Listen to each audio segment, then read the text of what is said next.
Welcome to Tiger TV's live broadcast of Ripley High School football.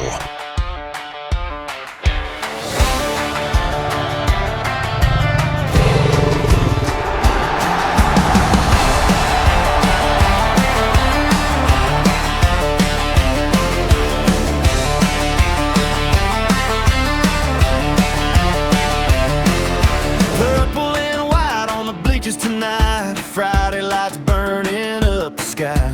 Feet on the ground, we came to stand. Ripley High, you know the plan.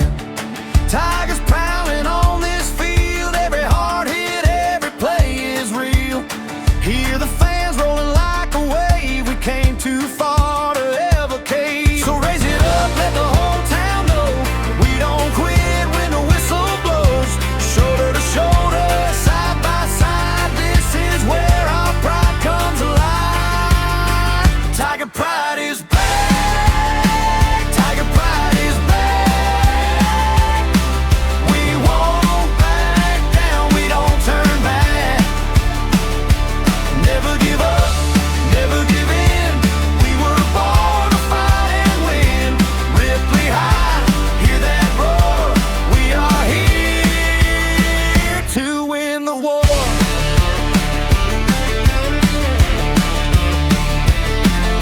Blood on the cleats, the sweat on our brow. We want it more than ever now.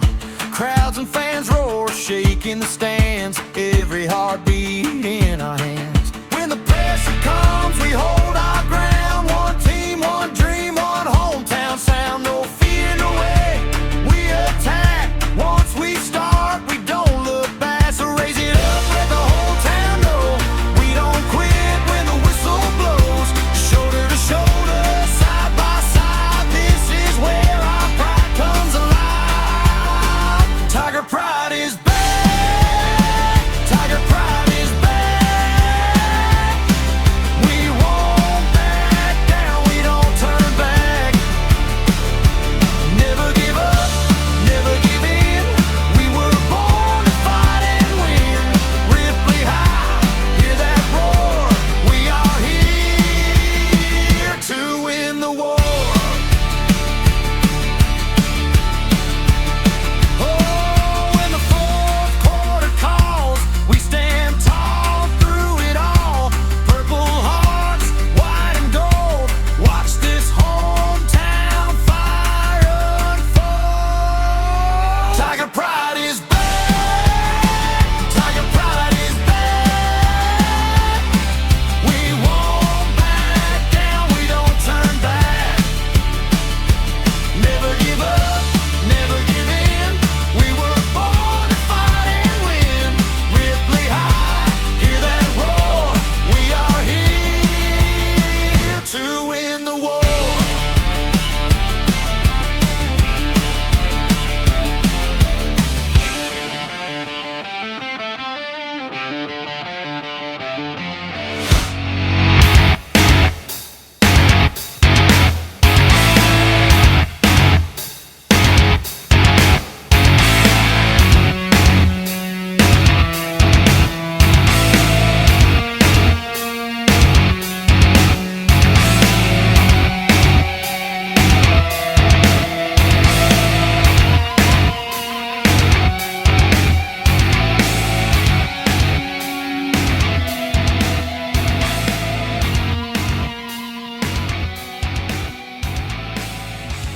Hello, Tiger fans. This is Tracy Henson, along with Tiger TV, here with head coach Joshua Norcutt of the Ripley High School football Tigers.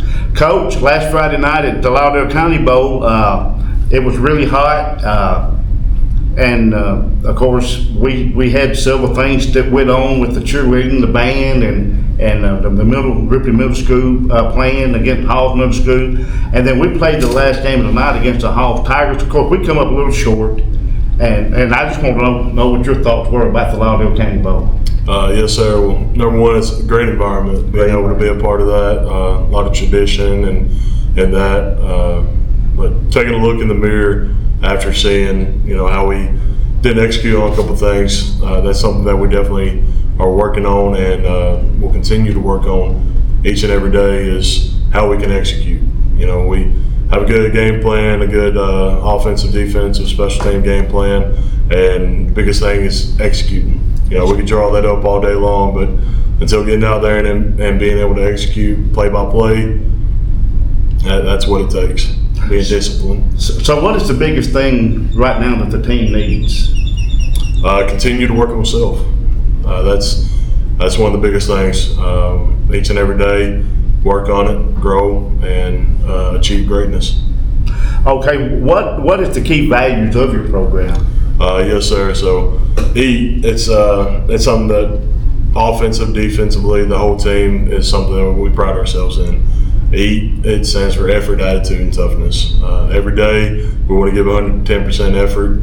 Our attitudes each and every day of practice, walking in the school building, from workouts, conditioning, want to constantly grow that each and every day. And our toughness, mentally and physically, we want to be tough going into every practice, every game, every workout. What does a typical week of a Ripley High School football schedule look like? And what do you guys do to prepare? Yes, sir. So I'll start on Monday. So Monday after school, seventh period rather, we'll get down in the weight room, get a workout going, a little bit of board work, film study, get outside, full padded practice, working on corrections, and also install, working offensively, defensively, special teams install. Tuesday, typically same thing, except for the correction part, more so zoned in heavily on the install aspect and making sure that everybody's getting familiar with the terminology, with the game plan moving forward for the opposing team for the Friday night. Wednesday, get out to shells, helmet, shoulder pad, jersey, girdle, get out there, fly around, energy, and at that point, it's more so very direct with what we're asking for players. We want to be able to fly around, BYOE, bring their own energy, execute, play in, play out, offensively, defensively, flying around from hash to hash, and just working on self. Thursday is a little bit different than your typical walkthrough day. That's something that we kind of transitioned in college. We called it Fast Fridays, which that was the game before, or the day before the game. Thursdays are fast Thursdays for us. So we're flying around, tempo, energy, executing plays, little corrections if we see them, things that we need to improve on, and just making sure that we're in the correct mental space for Friday night. Friday night, have team meal after school, get everybody together, relax, hydrate. I also have hydration stations set up, making sure that kids are staying and also doing the little things that matter. Fridays, getting in that mental space before a game. When we travel, it's kind of cut short a little bit, being on our home turf, being able to relax in our locker room. So we'll get on the bus, travel to wherever it may be that we're going for that Friday night. Get there, section everybody out from position. Bigs, offensive line, defensive line, be in a section. Big skill, linebackers, tight ends, be in a section, and skill, receivers, defensive backs, be in a section, and being able to just spread everybody out, focus, lock in. Position coaches go to each position, talk, go through game plan, just a refreshment. Get out Friday night, execute, come back Saturday, coaches go over game, film, study, everything like that. Sunday, come together as a group of coaches, start game planning again for the upcoming week. So it's a everyday thing, and it's a lot of effort and a lot of time that you spend doing this, but you definitely have to love it. And if you love it, it's not a job at the end of the day. It's Well, tonight, I know we take on the Trenton, Peabody and Trenton. I know they're young. I know they got a good quarterback and a good running back. But what do we know about them, Coach? Historically, a very good program. You know, Coach Tab over there, they've got a great coaching staff, a great group of athletes playing ball. And fundamentally sound, disciplined. It's a great program that they have going. Well, you heard it from the coach on Coach's Talk. That's going to do it for us here, and hope to see you out tonight. Bring a big crowd from Ripley. Thank you, and God bless.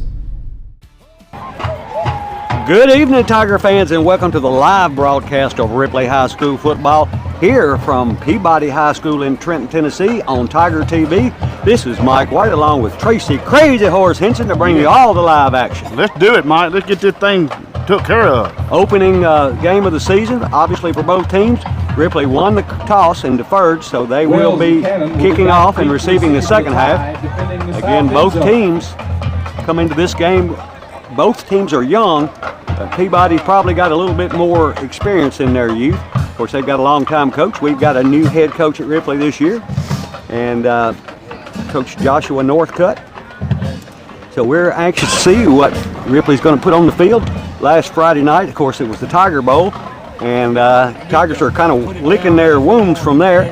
And but we want to make sure that we want to thank Service Master for sponsoring the coaches show, Bank Tennessee for the touchdowns, and Farm Bureau Insurance for the first down. And we always want to thank the Booster Club because they do so much for the football program at Ripley. All right, we're just about ready for kickoff as you hear the buzzer at Walter Kiltz Stadium here in Trenton, Tennessee. Yeah, I've been looking forward to the first game of the season since the last game we played. Yeah, I believe you, and I know you do. Everybody out there, I was talking to somebody the other day, and he was telling me he was talking to him about football back around Thanksgiving last year. Yeah, I talk about it. All right, we are getting ready for the kickoff. Kicking off for the Tigers is number 18. That is Anthony Johnson. And here we go. It's kickoff time. It's an onside kick, and let's say I don't think it went 10 yards. So there we'll get the ball right at about the midfield stripe. So that's where Peabody will go on offense first. First down and 10 right at the midfield stripe. I think the guy kicking off, Mike, is number 48. Well, is it 48? Roger, brother. 48 would be Declan McCorkle. Yeah. But I can just about guess whose son that is because I only know one McCorkle in the county. He was works in the central office now. He was at the high school. Okay, Peabody comes to the line. They're going to have 3 wide to the left, 1 wide to the right, quarterback in the gun, 1 running back behind him. Got everything spread out, man in motion, and they hand the ball to the fullback going right up the middle. And he gets 5, 6, 7, about 7 yards going off the right-hand side. So it'll be second down and about 7 for Peabody. Yeah, he's down by number 50, Landon Williams, the senior defensive lineman. Good size line for the defensive side for the Ripley Tigers. All right, according to the scoreboard, I don't see the down and distance on the scoreboard, but we know I can see it's second and about 3. All right, Peabody to the line. 2 wide left, 1 to the right. Man in motion. Hand the ball in a misdirection play going off the right side. He breaks the first tackle and got the first down as he's knocked out of bounds. We keep putting our head into people, but we're not wrapping them up. On the tackle, attempted tackle was Frazier, and he met him there and could have got him in the backfield, but he just didn't wrap up. So he goes for a first down. It'll make it first down and 10 for Peabody. The ball right at the 36-yard line. First down and 10. You know, Mike, that's the first thing that should be elementary to the defense is to wrap them up when they get them. Yeah, you'd think. But I see it so many times now because they watch these pros do it. And I don't know how they get away with it. But anyway, 2 wide left, 1 to the right. Quarterback drops straight back. It's a screen pass to the left. And we've got a chance to catch him in the backfield. We miss him. Now we get him in the backfield. So we're going to catch him for about a 2 or 3 yard loss. And a good play by the Ripley defense that time. Tackle by Johnson. There's a loss on the play. It was a screen pass out to the left, and he circled back inside where he was supposed to have some blockers, but he comes down with about a 6 yard loss. Yeah, I don't see what their scoreboard doesn't have. No, they don't what have down in it is. distance. It says second down and 16. I can see it now. Okay. Yeah, all right. Yeah, I see it now too. All right, here we go. Up to the line. 2 wide right, 1 to the left. Wing to the left. Man in motion. And I think we jump. Number 70. See if we were pulled or if we, looks like it's going to be offside. So We're going to give them 5 easy yards back and make it 2nd down and 11. Offside on the Or 2nd down and 11. Yeah, that was number 70, Derek Johnson, the senior defensive line. He's a big dude. Yeah, you got to watch the ball. You got to watch listen to the cadence, and that's what a lot of teams, they catch you jumping on, going on sound. That's what they'll do. All right, 2 wide to the right, 1 wide to the left. Shotgun, man in motion.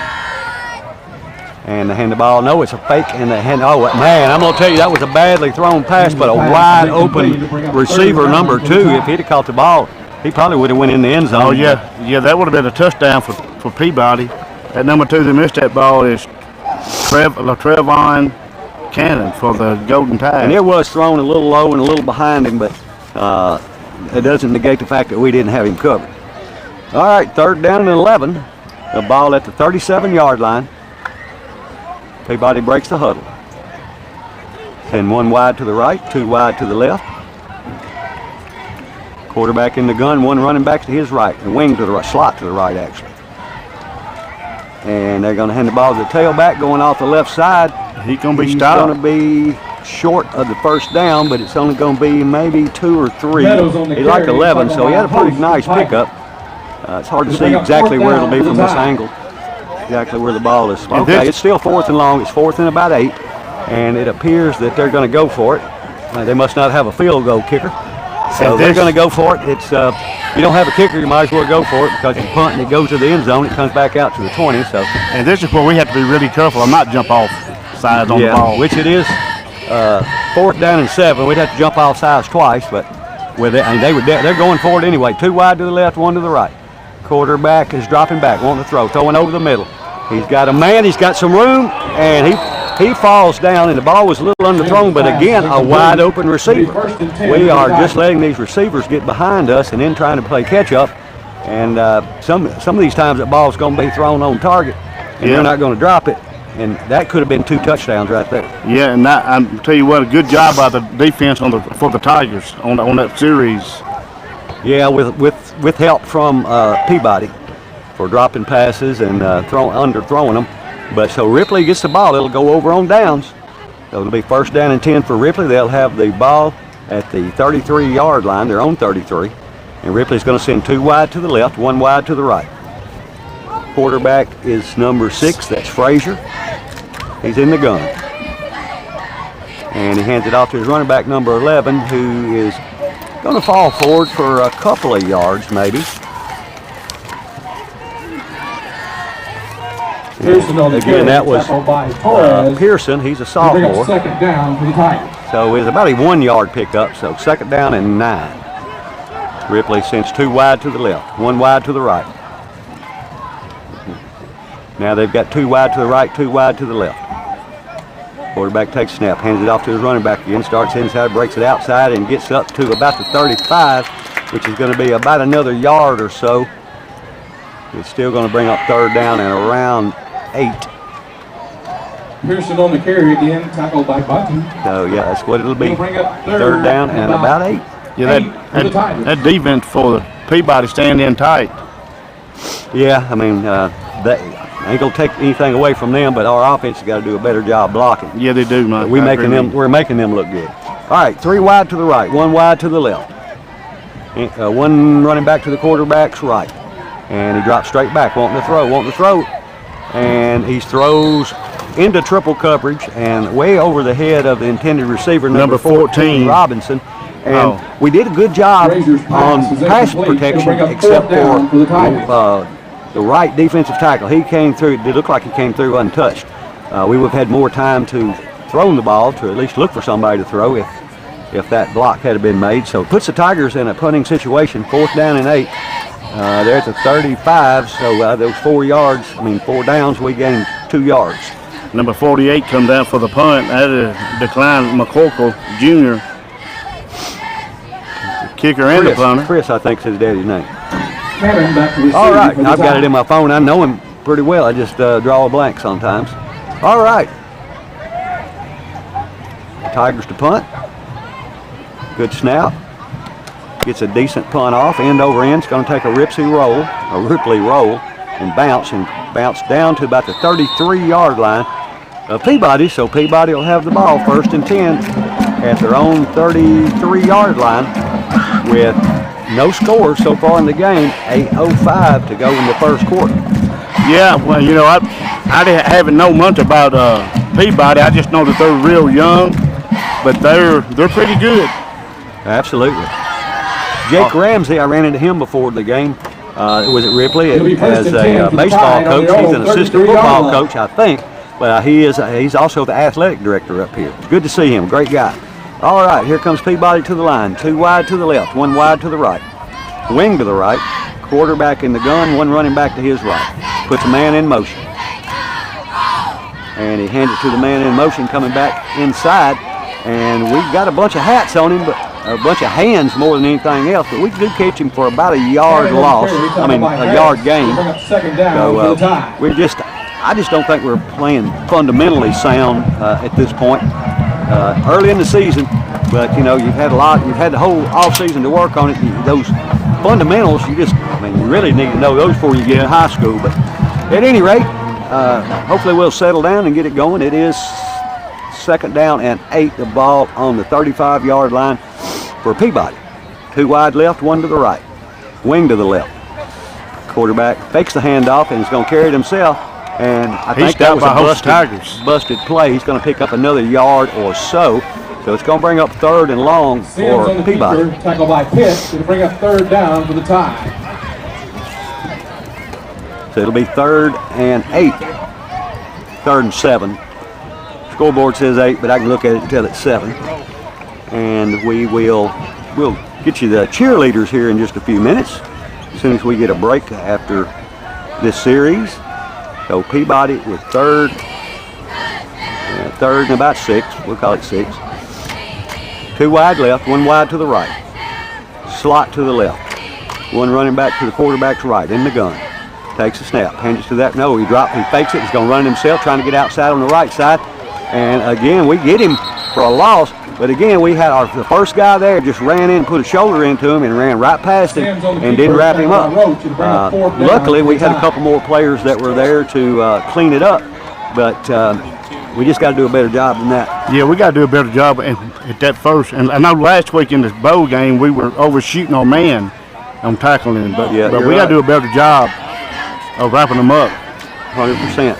All right, Peabody to punt now. It is 4th down, 9 to go. Ball on the 34-yard line. Low snap, but he gets a nice punt off. And we take it cleanly at the 35, the 40, and the 45, and the 50. Right around the 49 or 50-yard line. So that's where it'll be 1st down and 10 for the Ripley Tigers with good field position to start this drive. 1st and 10 for the Tigers on the 50-yard line. And for anybody who wants to know, we're having to sit out in the sun right in our face. And yeah, they didn't. They wouldn't let us in the press box. No, they didn't. That's they got a great big press box, and we're sitting out in the sun. I don't know. When they come to Ripley the next year or two, let's see where we'll make them sit. They will probably be nicer than they were. We'll have a new press box for them, I guess. But they sure didn't treat us, the media, at least that well. All right, Ripley to the line. 2 wide to the left, 1 to the right. Man in motion. And the whistle comes out before the snap. Flag on the play. Legal shift. Well, I guess false start on Ripley. We're going to back up 5 yards to start this. 10 yards was too easy. We need 15. Well, 10 was too short. Yeah. All right. Here come the Tigers on their first play from this drive. 1st and 15 from their own 45. And another flag. Their whistle comes and a timeout by Peabody. So with their timeout, we'll take a timeout and be back right after this.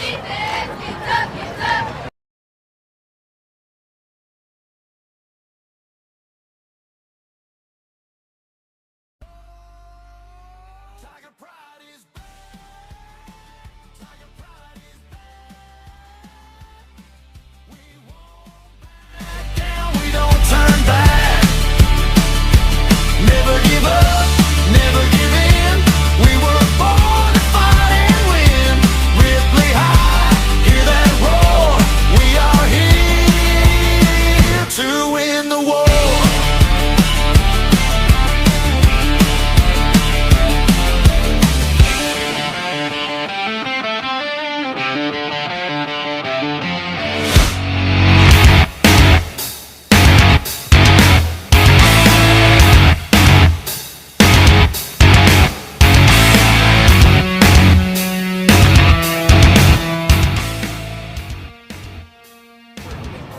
back to live action with 5:49 to go in the first. No score here at Trenton Peabody. The Ripley Tigers have the ball. It'll be 1st and 15 from their own 45-yard line. And the Tigers will send 2 wide to the left, 2 wide to the right. Quarterback in the gun, 1 running back to his right. Man in motion from right to left.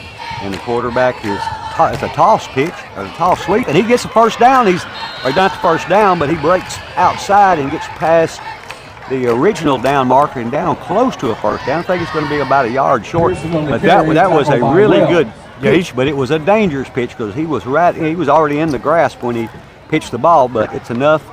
He gets him back inside the sticks. It's going to be 2nd down, and I almost caught us in the backfield. We got some room coming out to the left. It just needs to be blocked. He got the first down. He got first down. That is a Farm Bureau Insurance Ripley Tiger first down to the 45-yard line.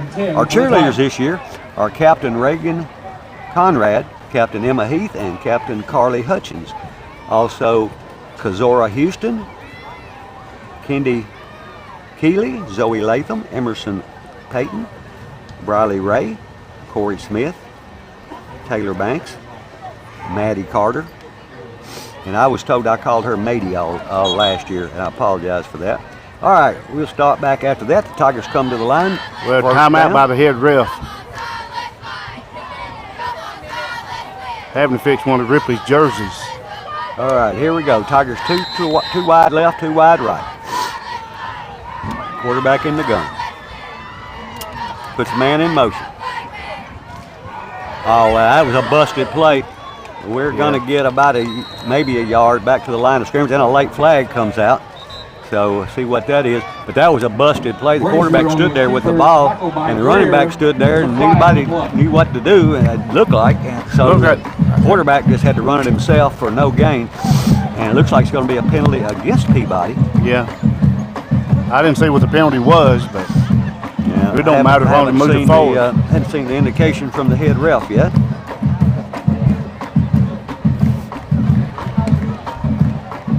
No, it's going against Ripley. It is going to go against Ripley. Should have known that. Personal foul, head to head. Targeting. Keegan Gaines, the rest of the cheerleaders, Lexi Latham, Kaylin Perkins, 15-yard mark. Maggie Crawford, Audie Rhodes, Madeline Thompson, Kaylee Foxworth, Kaylee Kirkpatrick, Madeline Kirkpatrick, Gloria McKenzie, and coached by the very capable Bailey Green. Okay, so the Tigers start out going back 20 yards. 25 yards for the first down. We had an offsides penalty and then a 15-yard penalty, so we started 20 yards back. And it is 1st and 25. Tigers to the line. Quarterback rolls to his right, looking to throw, got to get rid of it. Now he's just throwing it up and intercepted. Too much air and not really throwing to anybody, in my opinion. We wasn't even looking for the ball. You got to have a quarterback that's not only capable, but he's got to be somebody that you can count on protecting the ball. And they did that last week against Halls. You can't put that much air on it and throw it that far. And especially when they've got more black jerseys in the area than we got white jerseys. And that's what happens. Well, like I said, when he threw the ball, wasn't nobody looking for the ball. All right. Peabody up to the line, 1 wide to either side. 1st and 10 from their own 40, no score. Hand the ball to the running back out of the power I, and he breaks the first tackle and pushes forward for about 4 yards. It'll be 2nd down and 6. Tackle by Harris. It'll bring up 2nd down for the tie. I just don't understand about all these unsportsmanlike conducts on the Ripley Tigers. Yeah. Is that not discipline? Lack of discipline? I don't know about that head-to-head. I didn't see it. That's a good thing about Tiger TV. You can always go back and watch it, and I always see stuff that I missed and stuff that I said wrong. So I'm not going to say it did or it didn't happen, just that I didn't see it. All right, 2 wide to the left. Slot to the right. And the quarterback fakes the handoff, rolls to his left, looking to throw. He's got a man, and he's complete. And he catches it and pushed out of bounds in Golden Tide territory down to about the 44-yard line, where it'll be 1st down and 10 for Peabody. We want to definitely make sure we thank all of our sponsors. Without them, this broadcast would not be possible, and we want to continue to invest in Ripley High School athletics, and we appreciate all the folks that did. And we'll start that list here in just a second as we are ready for the next play. 3:47 to go in the first. No score. 1st down and 10 for Peabody at the 44-yard line. 1 wide to either side. Hand the ball to the running back going right up the middle. And he's pushing. And he picks up about 4 more yards. He should bring up 3rd and about 5. I will say the Tiger defense, as far as the run defense, is playing better, a lot better than they did last Friday night so far. Yeah, by far, Mike. I mean, last week it didn't even look like we even showed up. All right, our sponsors. Again, we'll get to those. They broke the huddle a little early on me, so we'll start those just in a moment. But we've got to list those because without those, we would not be here. All right, 2nd down and 7. Quarterback fakes the handoff, is throwing it right across the middle. He underthrows. Now, it was decent coverage, but he had a step on him. But he threw it at his feet and it falls incomplete. Okay, our sponsors are Armor Diesel, Arnold's Drugstore, Asbury Cove, Bank, Tennessee, BR Supply, the Breakers Marina in Buchanan, Tennessee, Cash Saver, Canal and Canaster Body Shop, Mayor Craig Fitchie, Curtis Electric, Dan Douglas, Instructure, Farm Bureau Insurance, Garner Funeral Home, Go Forth Rentals, Griggs Building Materials, Hen House, Hendren Construction, Hobach Antiques, Homer Skelton and Ford. That's with Natalie Massengill. We'll get back to the rest. Here comes Peabody to the line, 1 wide to either side. I formation, quarterback under center, looking to throw, and he's got a man way downfield. Now that was a bad pass, and he was throwing into double coverage. So I know they're young too. They've got a sophomore quarterback. And getting back to, we've got James and Wilkes Pharmacy, Komatsu, Lane Flooring, Lauderdale Collision Center, Lauderdale Community Hospital, Lauderdale Lumber, M&D Valve Company, Macklin Auto Sales, Marvin Windows, Memphis Furniture, Mott's Flowers and Gifts, Olympic Steakhouse, P&P Contractors, Ripley Police Department, SDT, Security Bank, Service Master, Lauderdale County Sheriff's Department, Sound Extreme, Special Car Care, Star Therapy. Back to live action. And it is a punting situation. And here, wow, a great punt. It's going to go into the end zone, so the Tigers will get it back out to 20. Sound Extreme, Special Car Repair, Star Physical Therapy, Taxis by Lisa, Thornton's Mortuary, Workwear Outlet. We sincerely thank every one of our sponsors for making Tiger TV possible. All right, the Tigers will go back on offense. It's 2:54 to go in the first quarter. Still no score. You know that I'm impressed with the defense. We're doing a decent job tonight. Yeah, we're doing a lot better than we did last week. We just got to get our offense clicking now. All right, the Tigers will come to the line. They will send 1 wide to the right and 3 wide to the left. Quarterback in the gun. 1 running back, and here comes a whistle.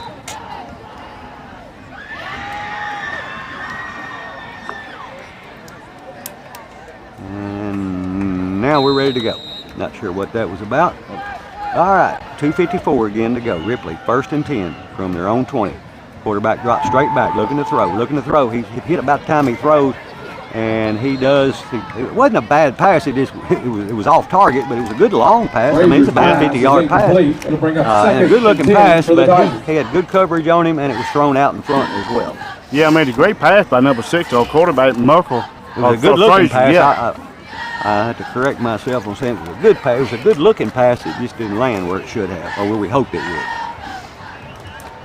All right, the Tigers back up to the line with 2nd and 10. Still on the 20. 2 wide left, 2 wide to the right. 1 running back to the quarterback's left. Takes a snap, hands it to him. He starts and goes right up the middle and gets a little bit of a hole as he crosses the 25 out to about the 26. So it's probably going to bring up 4th down and about 4. Third and 4.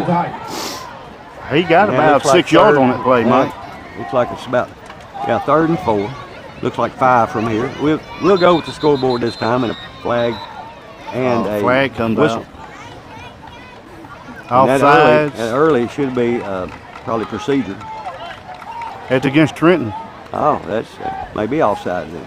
That's automatic first down. Flag on the play, offside on the tie. But it'll move it, yeah, move it far enough for the first down.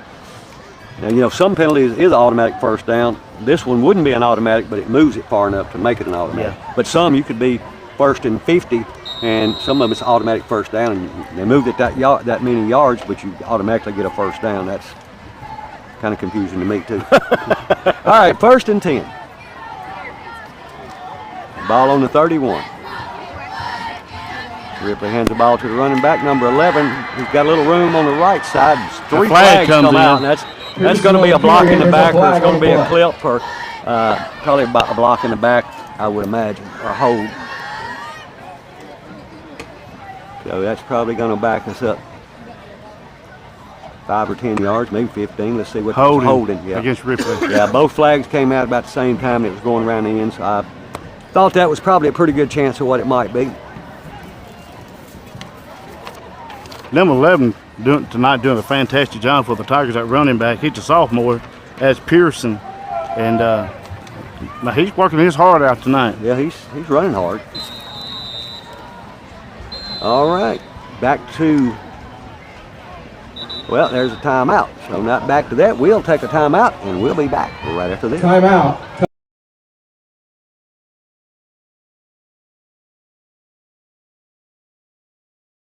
Of Ripley High School football.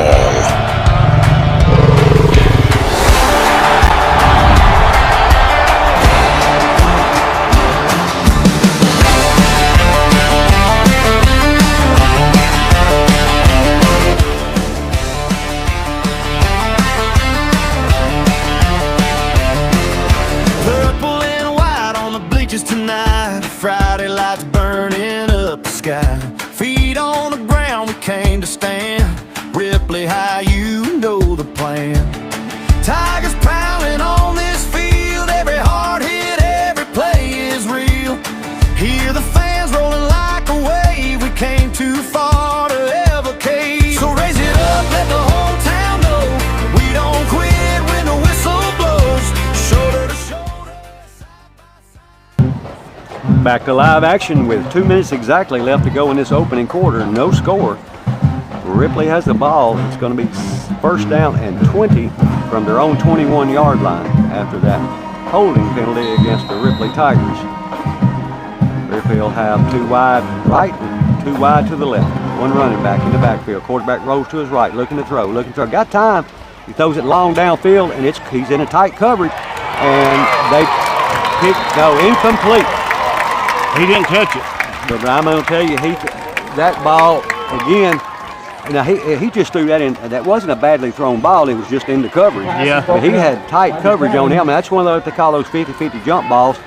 And, you know, I guess we had as much a chance to get it as they did, but they came a lot closer to getting it than we did. Yeah, we did, Mike. I mean, we were lucky that he didn't come down with it, because I thought he did. Yeah. Of course, we're on the home side, and that happened on the visitor side right in front of the bleachers. And a pretty decent little crowd that came from Ripley tonight. We appreciate everybody that comes out to all the games to support the Tigers. And as always, you can catch all the live action right here on Tiger TV, and then you can catch it on YouTube from now on. All right, 3 wide to the right, empty backfield. Quarterback put a man in motion. The flag came out, and I'm going to assume that's an illegal shift.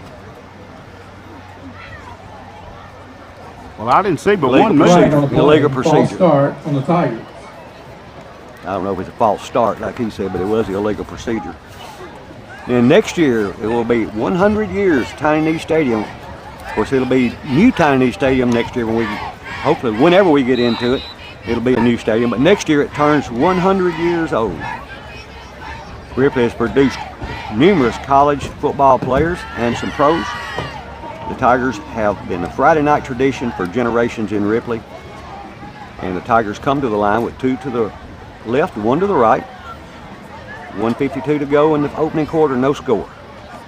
Quarterback drops straight back, looking to throw. He rolls out to his left. He's hit as he throws it, and it's going to be picked off. Oh, it should have been picked off at the 20-yard line, and the ball falls incomplete. Number 3 had his hands on the ball, just couldn't come down with it for Peabody. That was Greer. Going to bring up 3rd down for the Tigers. No, now it'll be 3rd and 25 All for right, Ripley. Tide fans, it's 3rd third down. All right, so we got to get some things going here on offense. Yeah, we definitely need to get the ball out. Even if we don't get the first down, we need to get up close enough to where that they're not closer to their end zone than ours. If we don't get a first down, they're going to be on our end of the field, even if we punt it, unless we get a great roll.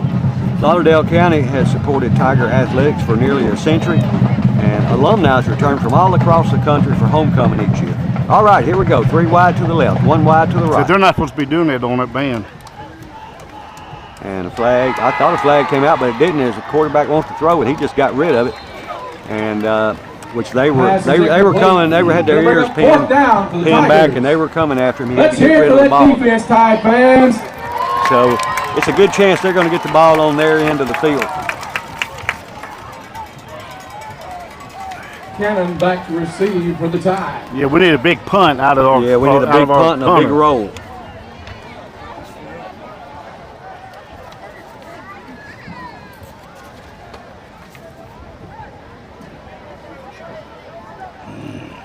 All right, 1:36 on the clock for the first quarter. It's 4th down and 25 for Ripley. They've got the ball at their own 16-yard line, and the punter stands back right on his goal line to boot the ball away.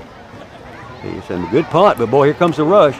He got rid of it, but it was a short punt, and does take a good Ripley roll, and it rolls down to the 44-yard line. So we get it out of the shadow of the goal post. They're still on their end of the field. And so Peabody will now take over. It'll be 1st and 10 on the Tiger at their own 40, at the Ripley 44-yard line. 1:26 to go in the opening quarter. No score. I think you take away a lot of the penalties, and that's really what we need to clean up. Well, if they hadn't dropped 3 passes, they might be 21 points ahead of us now. Yeah. We just got to tighten up on some things. We're fortunate that it's no score yet. We're fortunate they hadn't scored yet. Unfortunate that we haven't, obviously. All right, here comes Peabody. 1 wide to either side. Quarterback under center.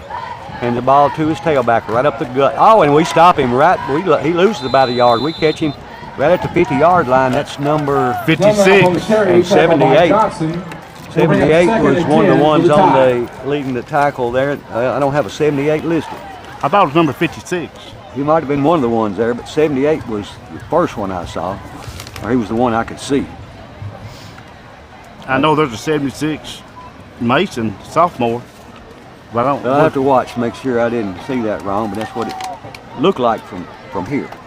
All right, Peabody, 3 wide to the right, 1 to the left. Quarterback drops straight back, looking to throw, looks to his left, looks back to his right, to the same screen pass again. And we do a good job, and the flag comes out at the same time.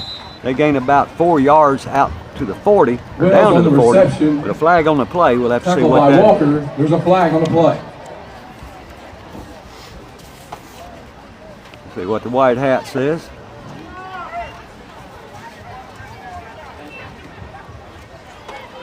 Illegal receiver downfield. Now, how do they determine an illegal receiver? Is it one of the linemen that goes too far down line? You can't go more than 3 yards past the line of scrimmage. And if you're from tackle to tackle, basically if you're not covered up, you're a lineman. I mean, if you are covered up. And so that backs them up 5 yards. And now it will make it 2nd down and 15 for Peabody.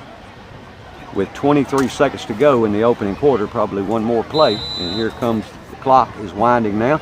Peabody has 3 wide to the left, 1 wide to the right.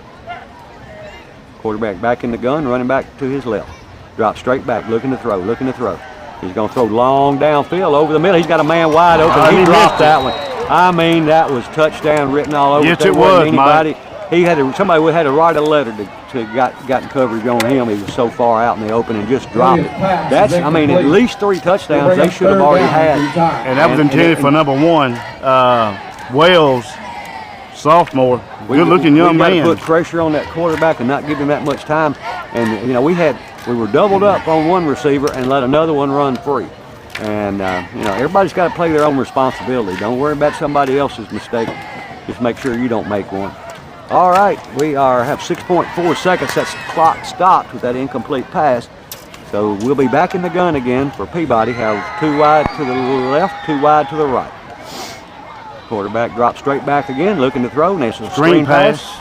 And he's coming outside, he cuts it back inside, gets a block, and stays on his feet as time expires. He does not get the first down.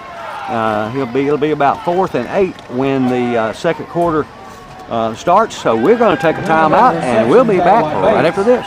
And that's We won't back down, we don't turn back. Never give up, never give in. We were born to fight and win. Ripley High, hear that roar. We are here to win the war. Oh, when the fourth quarter calls, we stand tall through it all. Purple hearts, white and gold. Watch this hometown fire unfold. Tiger pride is back. Tiger pride is back. We won't back down. We don't turn back. Never give up, never give in. We were born to fight and win. Ripley High, hear that roar. We are here to win the war.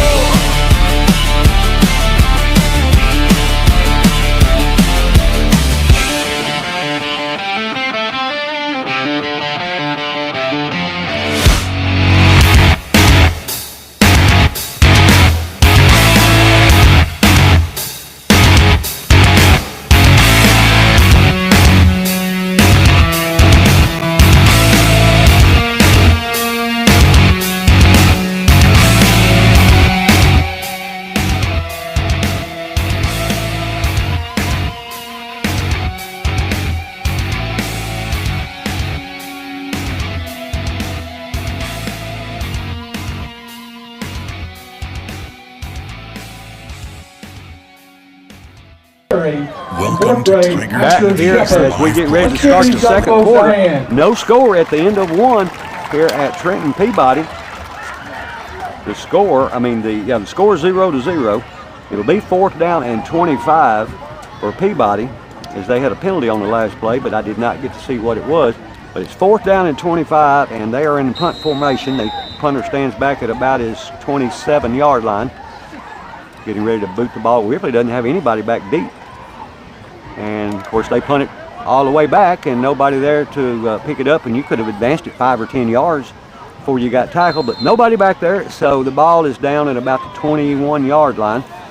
And Yeah, I think they were. Ripley. I'm sorry, Mike. Go ahead. I think they were expecting a. It's all right to expect it, but you know, still gotta get back. saying Would have been 1st and 10 for the Tigers. expect the best, prepare for the worst. Yeah. I mean, you got to have somebody back there unless you're trying to go all out and block it. And I just don't understand. I mean, if somebody had just caught it and it didn't roll, we would have saved a few yards. Anyway, is what that is. Maybe it may have been somebody that was supposed to have been out there that didn't make it out there. Now, I'm not going to say because I don't know. I think they were thinking of maybe a fake punt. That'd have been, 4th and 25. I mean, there's a lot of places I would try a fake punt, but that particular situation on that end of the field I wouldn't have. But at any rate, it's 1st down for Ripley. They have the ball with 3 wide to the right. One man goes to in motion. The quarterback's going to run himself off the right side, and he cuts it back in and fumbles the ball. And turns it over about the 26-yard line. So now we give them the ball back in great field position. We just got to. You can't carry it like a loaf of bread. Same thing as last week. We got to take care of the ball, and doesn't make a difference how far you run if you don't have the ball. Well, I mean, do what you can do, don't do what you can't do is my saying. All right, it will be 1st and 10 for Peabody. They'll have the ball at the Ripley 26-yard line. It'll be 1st down and 10, 11:45 to go in the opening or second quarter, and no score. Peabody will come to the line. They'll have, look at it, they broke with 12 people in the huddle. But they said let him go off, and they didn't call it. At any rate, 2 wide, 1 to each side, slot to the right in the gun. Quarterback handed to his running back, going right up the gut, and he just basically fell down. We might have tripped him up a little bit, but he fell on his own, but not until he picks up about, I think it looked like to me he picked up about 8 or 9. He's a We'll see junior. where they spot it.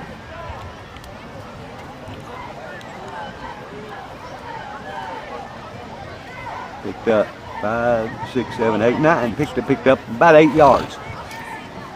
So it'll be 2nd down and 2. 2 wide right, 1 wide to the left. Slot to the right. Quarterback in the gun. Takes a snap, hands it to his running back, going off the left side. And a good job that time by the Ripley defense. We had one at 56, ran him down from behind, 56. And another one was in there as well. 56 is Pitts, and Pitts did a good job on that. That's number 56. 3rd and about 1. So it'll be 3rd and short. 3rd and 1 for Peabody at the Ripley 17-yard line. 10:37 to go in the 2nd quarter, no score.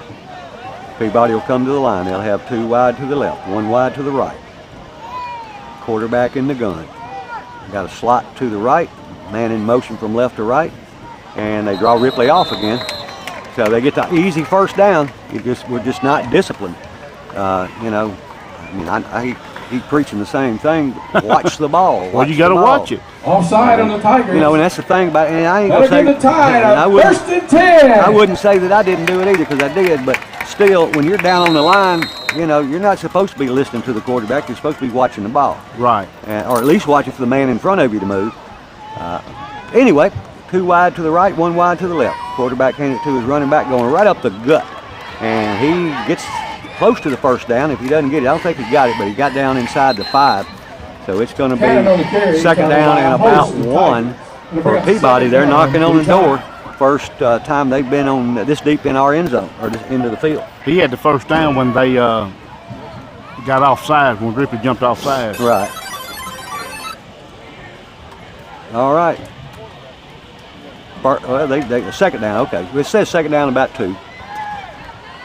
1 wide to either side. Quarterback hands it to his running back off the left side. And a good job that time, and a flag comes in. I think that's going to be a force master against Ripley. The good thing about it is, if they penalize us half the distance, it won't be but about a 5-6 yard penalty, but it'll be enough for a 1st down.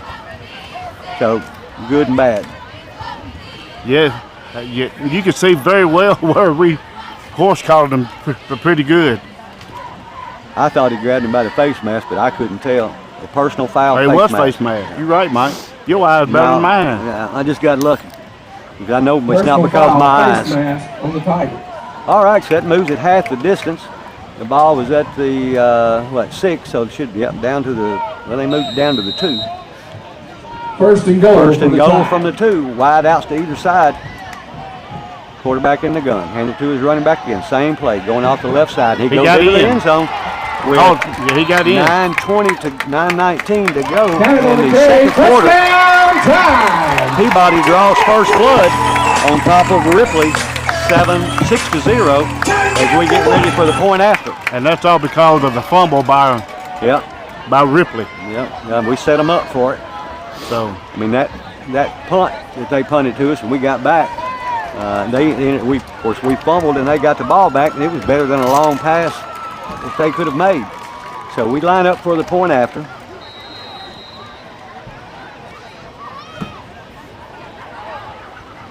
well, we Snap, brought hold, a man kick on up, too late. and good, and a flag. At the Well, same because we time. ran a man on too late. Williams thinks the point is good. Well, they'll decline it Flag on the then. play. They'll decline it then, and it'll still be good if it was on us. If there's one thing I say has been our Achilles heel for the last 17 years, it's unnecessary penalties. Unnecessary. Well, you know, most coaches will tell you any penalty is unnecessary, but we've got more than our share. I mean, you know, and as good a teams as we had through Coach Cruz, you know, we went to the playoffs every year, went to the 3rd round in 2020, and we still had problems with that then too. So yeah, you're right. We've always, we shoot ourselves in the foot way too many times. We hurt ourselves sometimes more than our opponent hurts us. I think last week we had about, I'm going to say at least 80 yards in penalties. Because at one time it was like 1 in 30. Yeah, we definitely had. I was hoping we got it all out last week, but looks like we got a little more left in us. I'll tell you what, I'm proud of the Tigers because they're playing tough, they're hanging tough, and you know, I'm proud of them. Well, what I want to see is how they handle playing, what their attitude is after they get down. that to me will speak more about the character of the team than anything else. If they do like they have done sometimes in the past and just lay down when they get behind, then we got problems. But if they keep fighting, I mean, I don't care if you're behind by 30 points, as long as you keep fighting, you got some character, you got something you can build on. But this penalty will be, the penalty was against Ripley, so it was declined. And so now Peabody will be kicking off from their own 40. We have 9:19 to go in the second quarter. Ripley trails by the score of 7-0. You know, I've often said there's no shame in losing if you're fighting with everything you got, you know. Oh, but absolutely. if you quit and give up, then what have you fought for? Yeah, I agree. Football, you put forth way too much effort and energy and everything to just give up on a play. But here we go. Peabody ready to kick off. And here's the kick. It's a long end-over-end kick. Medium, I guess. It hits at the 20, and we let it bounce through our hands, and it gets back to the 6 or the 4. And we return it out to about the 22 or 3 yard line. But again, you know, it's like baseball. Get in front of the ball, you know, when you're trying to pick it up. Don't reach out to the side. And it appeared that's what it, you know, it was a long kick. He had plenty of time to adjust to it. And I know I'm the Saturday morning quarterback up here saying stuff like that because everything looks different when you're out on the field. But that's just things something you got to work on at least. And you know, I mean, that just cost. It probably, I'm gonna say, cost us 10 or 15 yards on this possession. All right, it will be 1st and 10 for Ripley at their own 17-yard line. Ripley will have 2 wide to the left, 2 wide to the right, 3 wide to the right.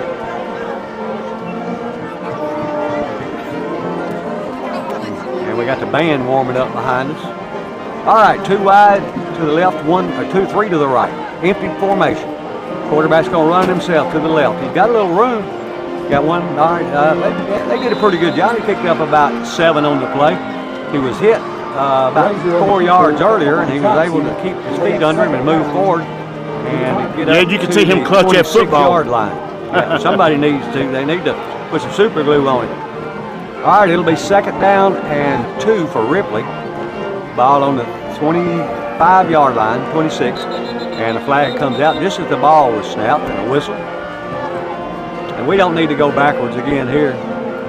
We're getting down to where it's 2nd down and 2. We got, you know, 2 plays to make a 1st down, and now we're going to back it up and make it harder on ourselves. I haven't seen the call, but I'm sure it was off our illegal procedure. I can't hear. What did we do? Jump off sides? I think so. I haven't seen the call, but I'm sure that's what it is. We like 2 yards, and we back it up, so we've like 7 yards now. So it'll be 2nd down and 7 for Ripley back at their own 21-yard line. 2 wide to the right, 2 wide to the left. The quarterback hands to his running back, and he's eat up in the backfield. And he's going to lose about 4 more yards on the play. And they're going to give him his, I guess, where he was hit before he went down. He's going to lose back to the 17-yard line. Right, Tide fans, it's 3rd down. Let's head for the defense. 3rd down and 11. Of course, not being in a press box, you hear all this noise, you hear the PA, you know, and we got a timeout. So we'll take a timeout with them, and we'll be back right after this.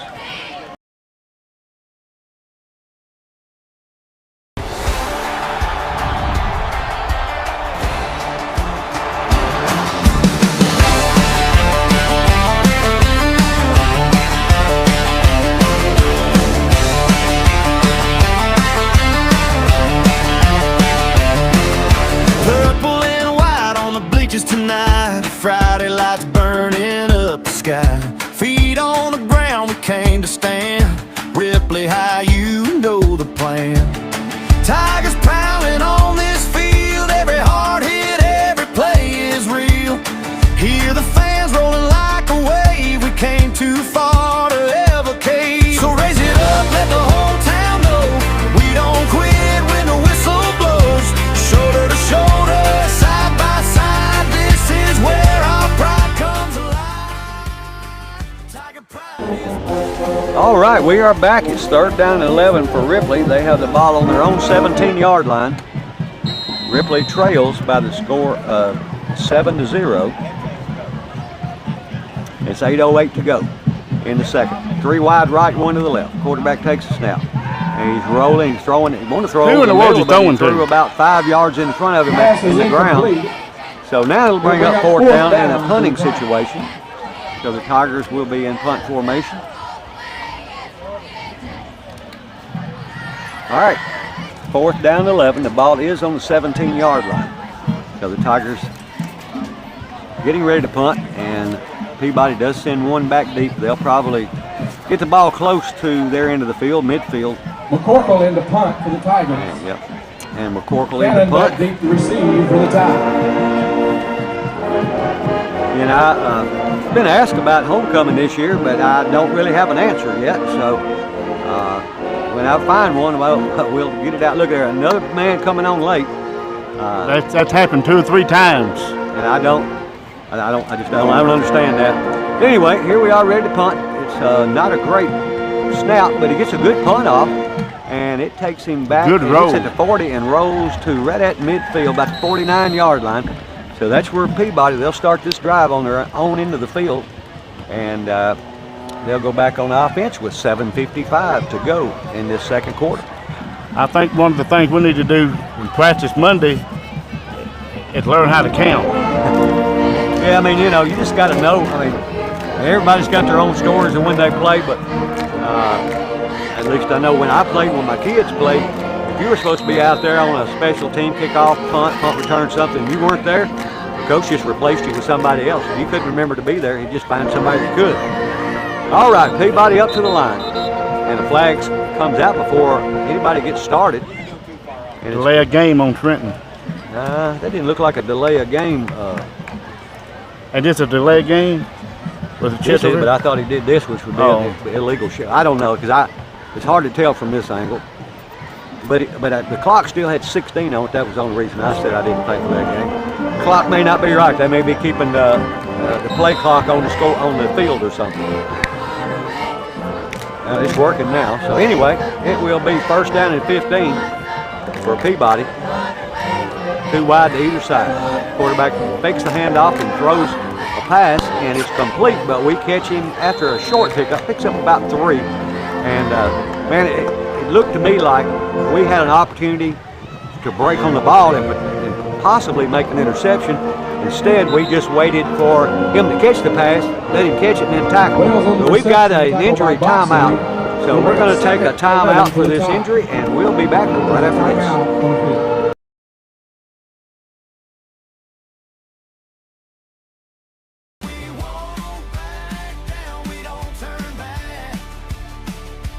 Never give up, never give in. We were born to fight and win. Ripley High, hear that roar. We are here to win the war.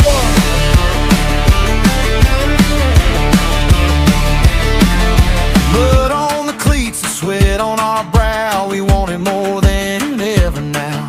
Crowds and fans roar, shaking the stands. Every heartbeat in our hands. When the pressure comes, we hold our ground. One team, one dream, one hometown sound. No fear, no way, we attack. Once we start, we don't look back. So raise it up, let the whole town know.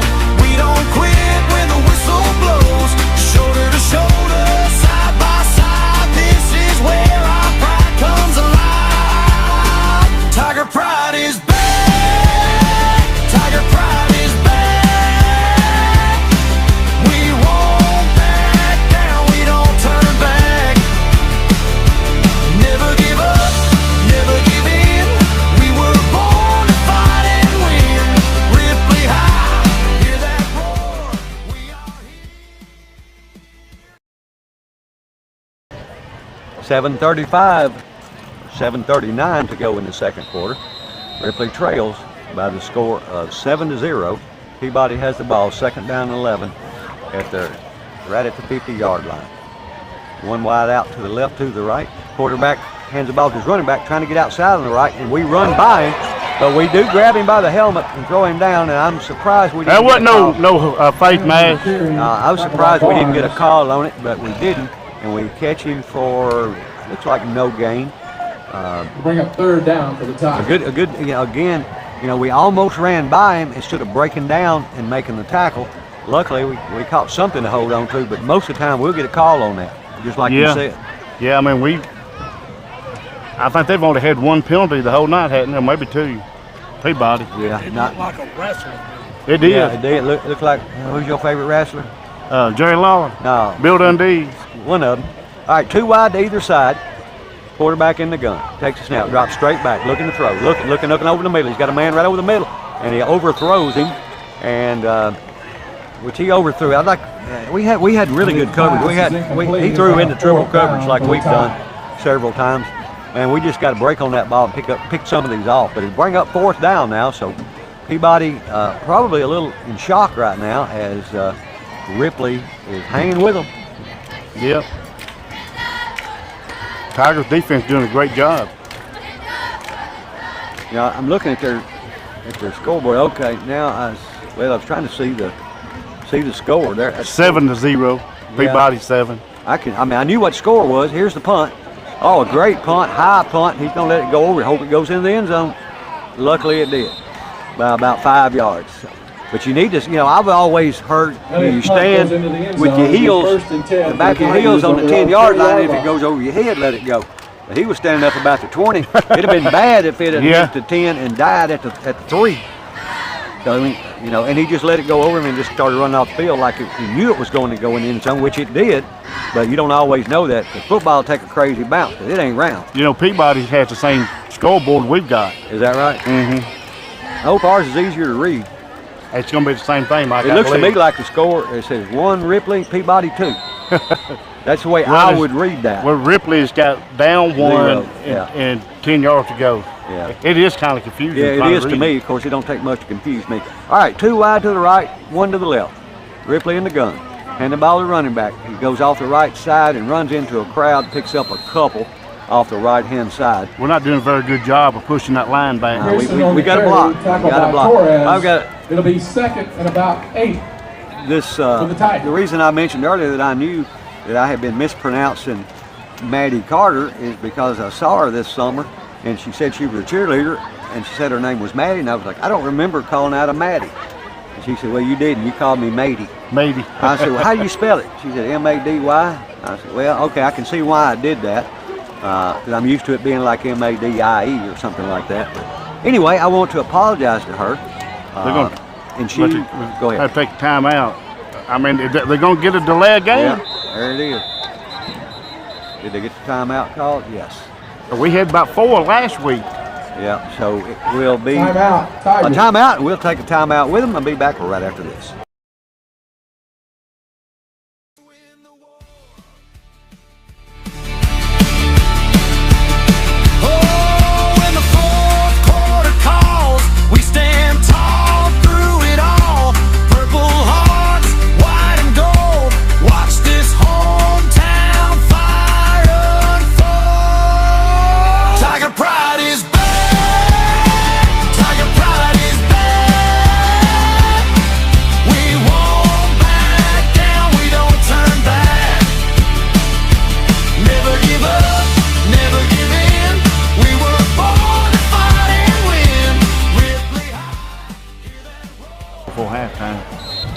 All right, back to live action.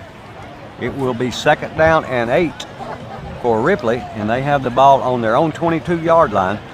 They trail Peabody by the score of 7-0. It's 5 minutes and 40 seconds left in this opening half. Ripley will get the ball to start the second half. They won the toss and deferred to the second half. Ripley will come out with 3 wide to the right, quarterback in the gun, 1 running back to his right. That running back, he's not much doing there. He goes maybe a yard, maybe back to the line of scrimmage. I mean, it was just a big crowd in there. We didn't get too many people spread out. There wasn't a hole there. 3rd down. Again, apologize for the high noise in the background, but when you have to sit outside, that's just what you get. And unfortunately, this is the only place that we go that I know now that has a great big press box and makes us sit outside. And the reason they do it is because they put 731 radio in our spot, and they're not even the visiting team.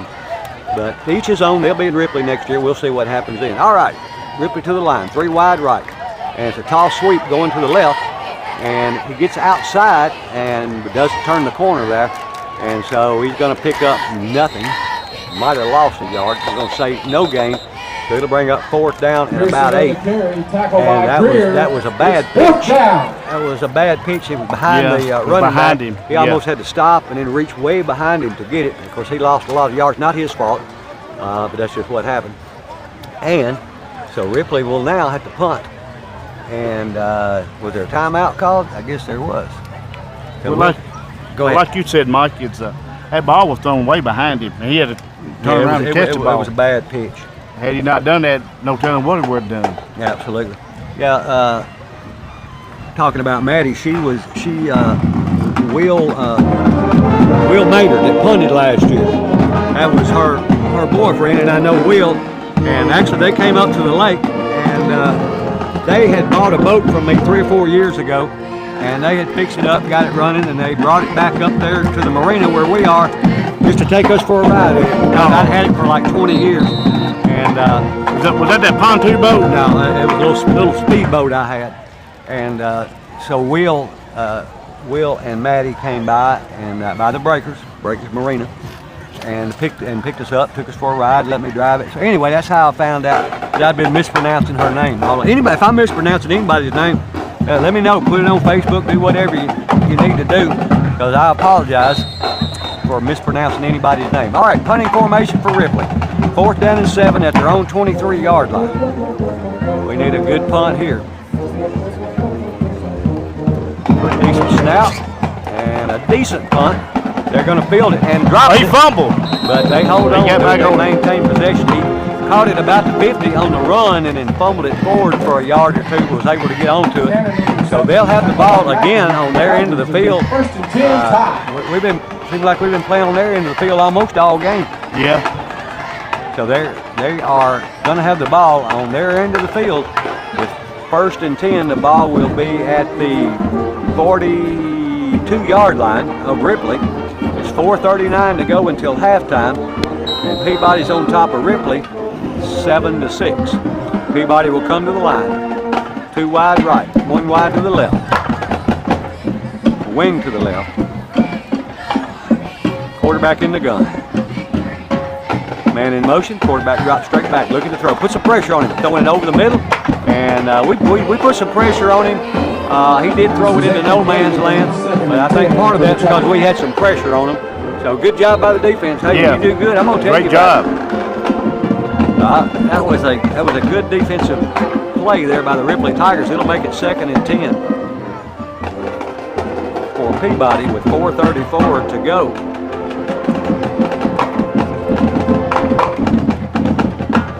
All right, Peabody to the line.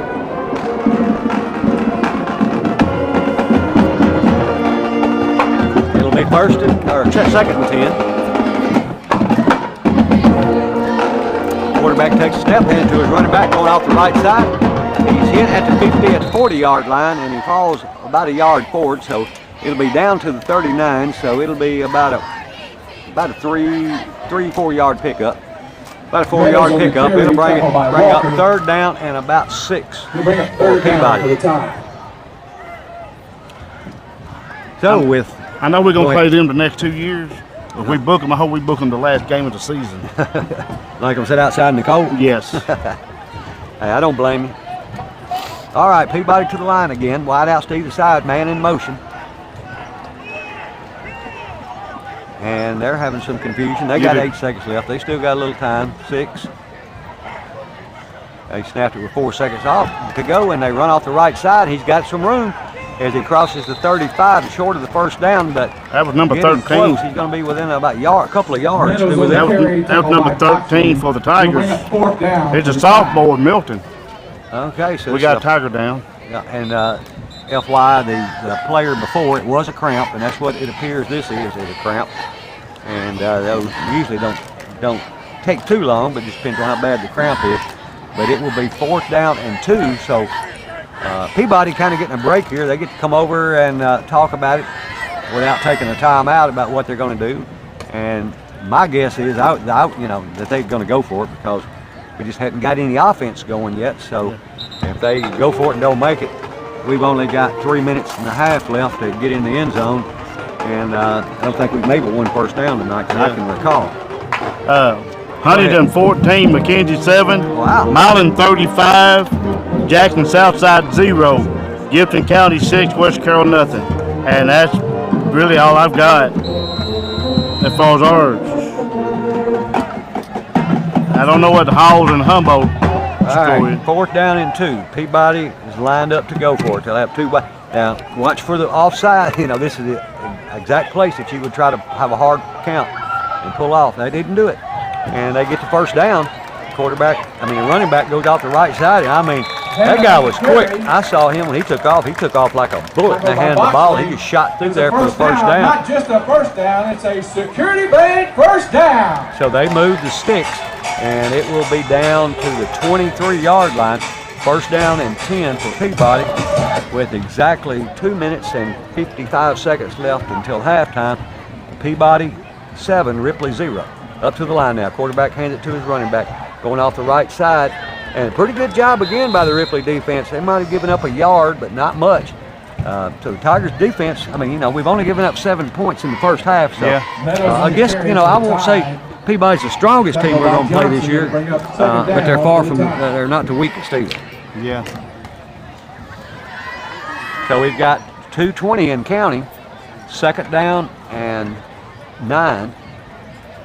Ball on the 22-yard line. 2 wide to the left, 1 wide to the right.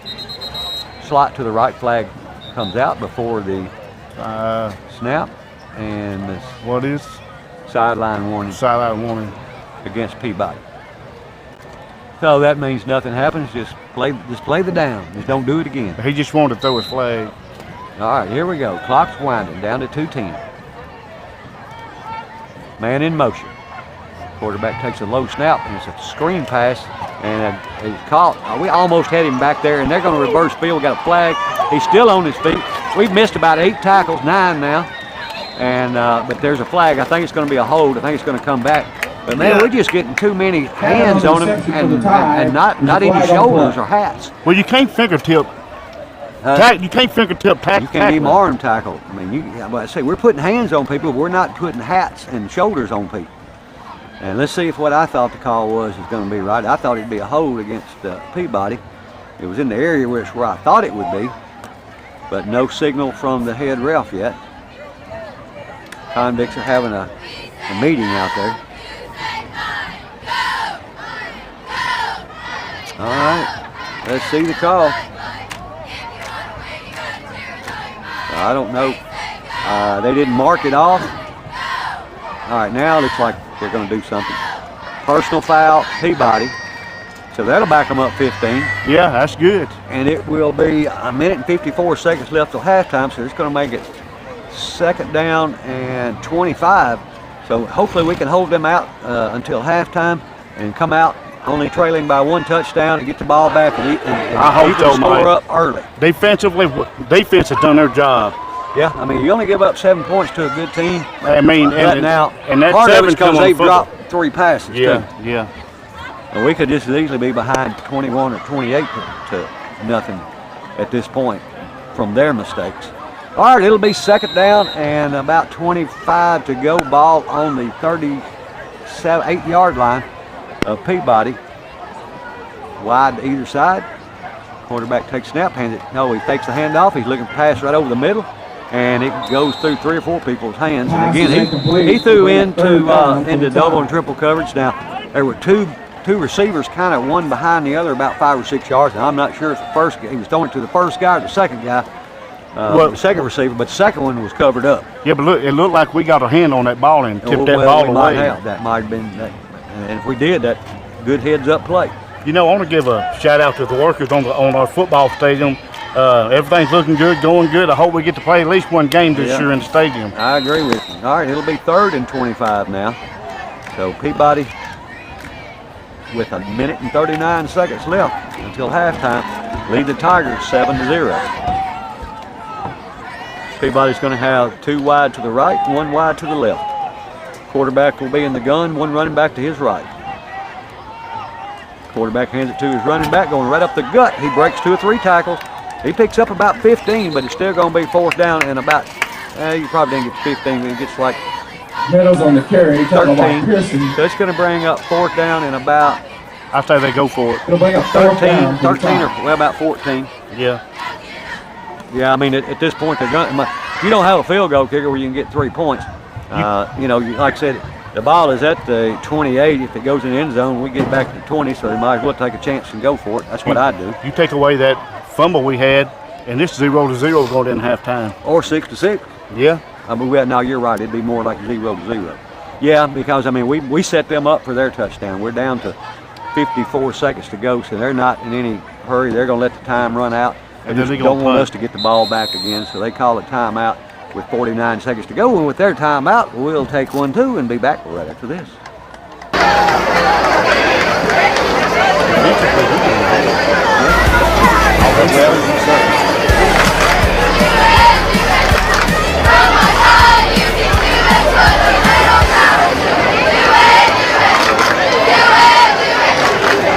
Hey, Tiger fans, we want to wish a happy birthday this week to one of our biggest Peabody fans, Miss Joyce Black. Let's give her a hand.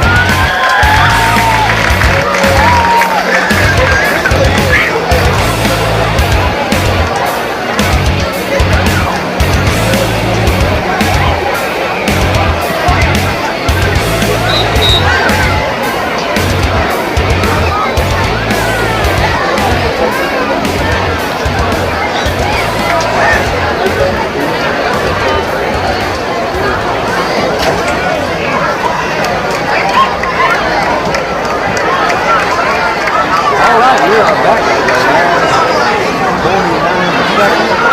It is 4th down, about 15. Peabody lined up to go for it. 2 wide to the left, 1 wide to the right slot. Let's go put some pressure on the defense. Go long ball to it. Throwing it double coverage. They had a chance to intercept. If we get the ball in there, we can not get a bad play. Oh, in fact, we will put the balls in the front. When we get the ball, 42 seconds, that's 7. We get the ball, we get the ball, about 7 yards. Well, the field position that we will have we will have, we're going to have 42 seconds left to see what we can do with it. And in my opinion, it's going to let them score in the practice. That would be my objective. I would like to score, but more than that, I would keep them. Yeah, but would you mill it here? No, I wouldn't do it. I just wouldn't go for that. That's just me. 2 wide to the left, 1 wide to the right. 3 wide. Quarterback in the game. Ball on the ground here. Ball on it. I wouldn't be surprised if they let that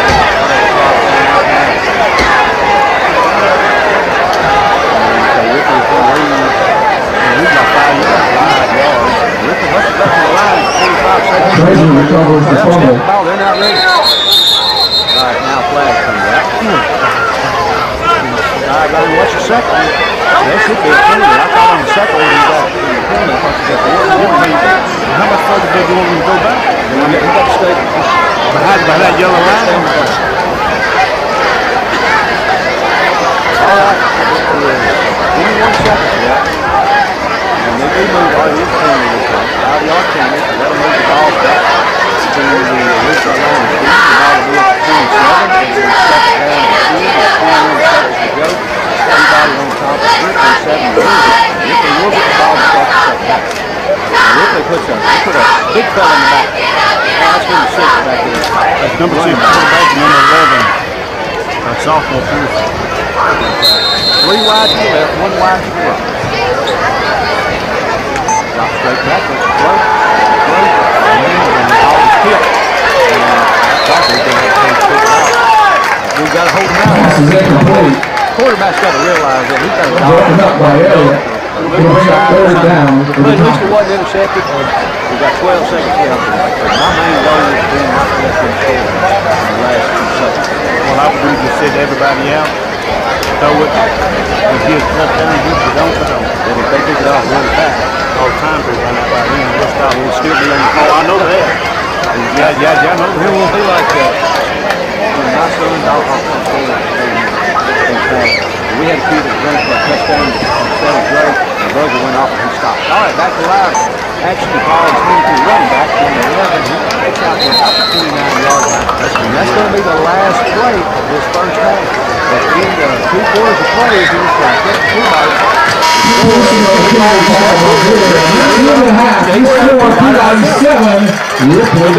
Right after this halftime.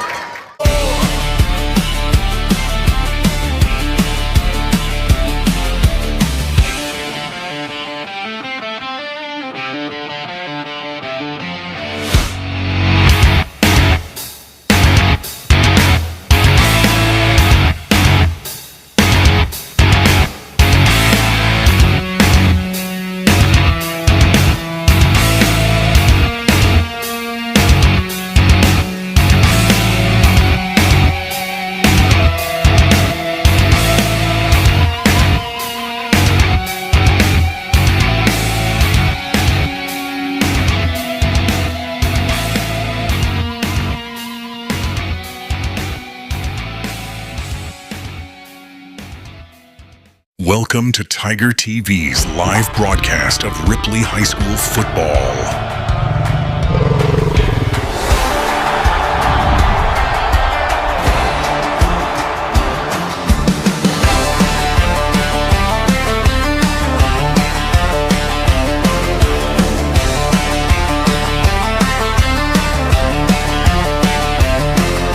Purple and white on the bleachers tonight. Friday lights burning up the sky.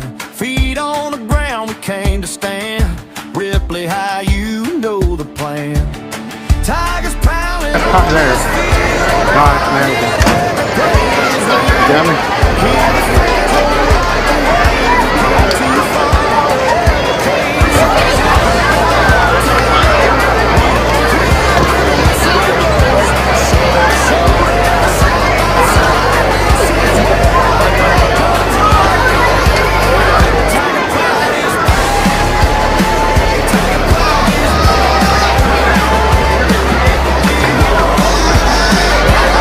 I live on Church Street, and when they took out Knee Street, all that traffic now comes down my road. Literally no place to cross. And the city doesn't do something, you know, the field's going to drain good. It does all that. Where the construction stops, the water pours over the top of the street and goes right through the DFS building. The city hasn't done anything with their end on that yet. Hell, it hadn't rained. The 2 times it rained, it flooded the mountains down there. Water went through the building. It ain't rained since then, so nobody's thought about it. What's the DFS building? Human Services. Where's that? Literally right across from the little rotary baseball field. Okay. South end of the practice field. Yeah. The water all pool there. Yeah. But now it goes through a culvert and then it goes into a small ditch, and that ditch had nothing done in it.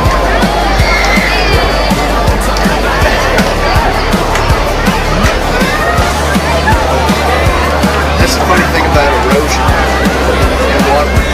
Nobody thinks about it until it's a problem. Well, see, That's a lot of what we deal with. See, I asked the guy that's over the contract, I asked him about that, and he said, the city picks it up where I stop. I stop right there at that pole where you turn in to go to the Board of Education building. I stop right there. The city has to work on it from there. So you got culverts that big going that Yeah, I think it's like, I'm pretty sure, I think they're 36-inch culverts going down probably about a foot. Oh yeah, it's gonna blow out like volcano. Well, and that 36 is going to be able to let a lot of debris and stuff through. That 12 is just going to go.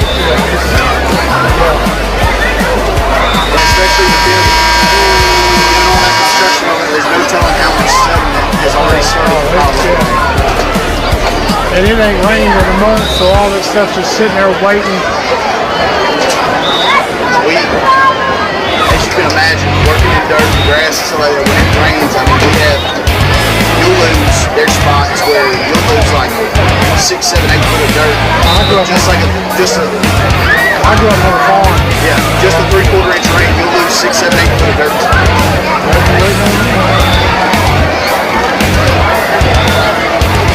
Yeah, especially when they get up on those, it comes off those big hills and they don't have the right berms and stuff in it. I mean, and you'll lose a berm. If the culvert can't take the water that's being diverted to it, you'll lose the whole berm system. It's wild. So, it's that, I mean, we're dealing with places where people don't, I'm dealing with places where people don't live.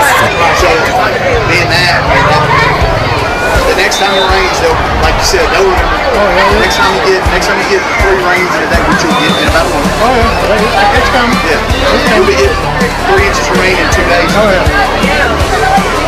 Mess around and get 10 inches of rain in a day, like 2010, 2011, a couple of times.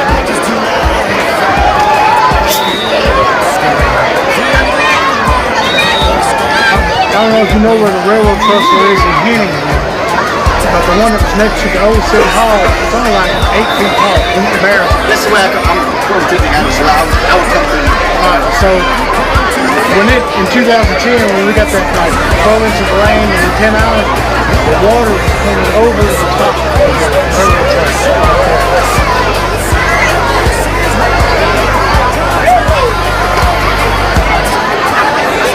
People they don't understand. To be honest, all the infrastructure in that area should probably be, especially because that street is shut down right now, they should be working on it. Man, let me tell you the difference in the traffic as it comes down my street now. Oh my God. And the street I live on is a one-way road. It's a one-way street. So, I mean, if you're pulling out, you're waiting minutes for traffic on a one-way road to thin out enough for you to get out. And that's, it also cut off ambulance, police, and fire.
He thinks that all the schools are going to provide it for him.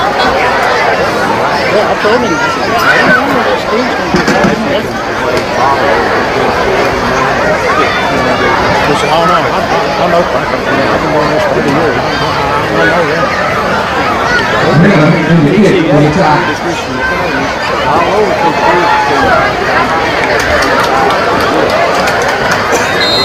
Here we are, we're ready for kickoff. Peabody gets ready to kick off the week. Start this second half. We're sitting. I'm not going to call it. And we mishandled the ball again.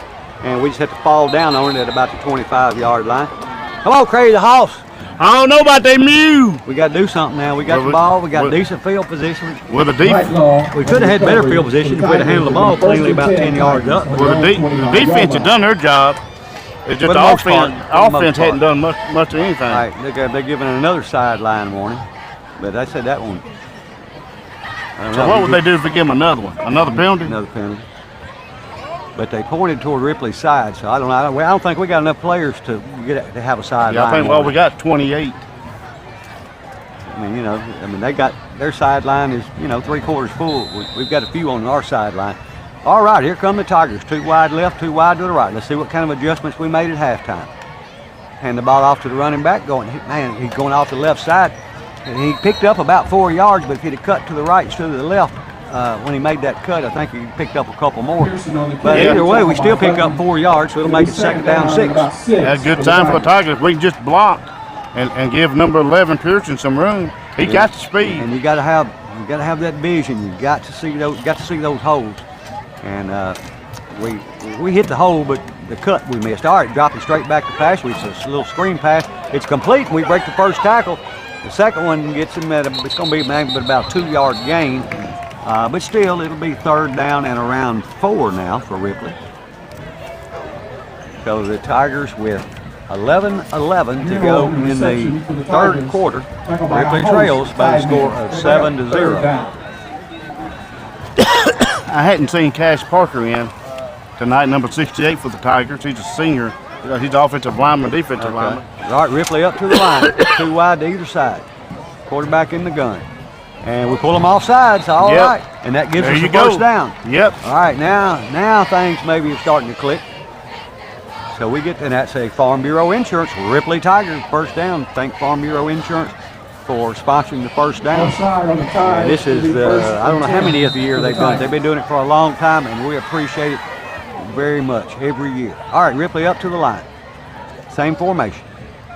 Quarterback takes a snap, hand it to his running back. He's got some room on the right side, and he picks up about 8 yards off the right side. It'll be 2nd down and 8. And again, that was one of those. I mean, he hit a hole and he made some decent yards, but I thought if he'd have broke it outside, he would have had a few more yards. Ripley hustles up to the line, 2 wide to each side.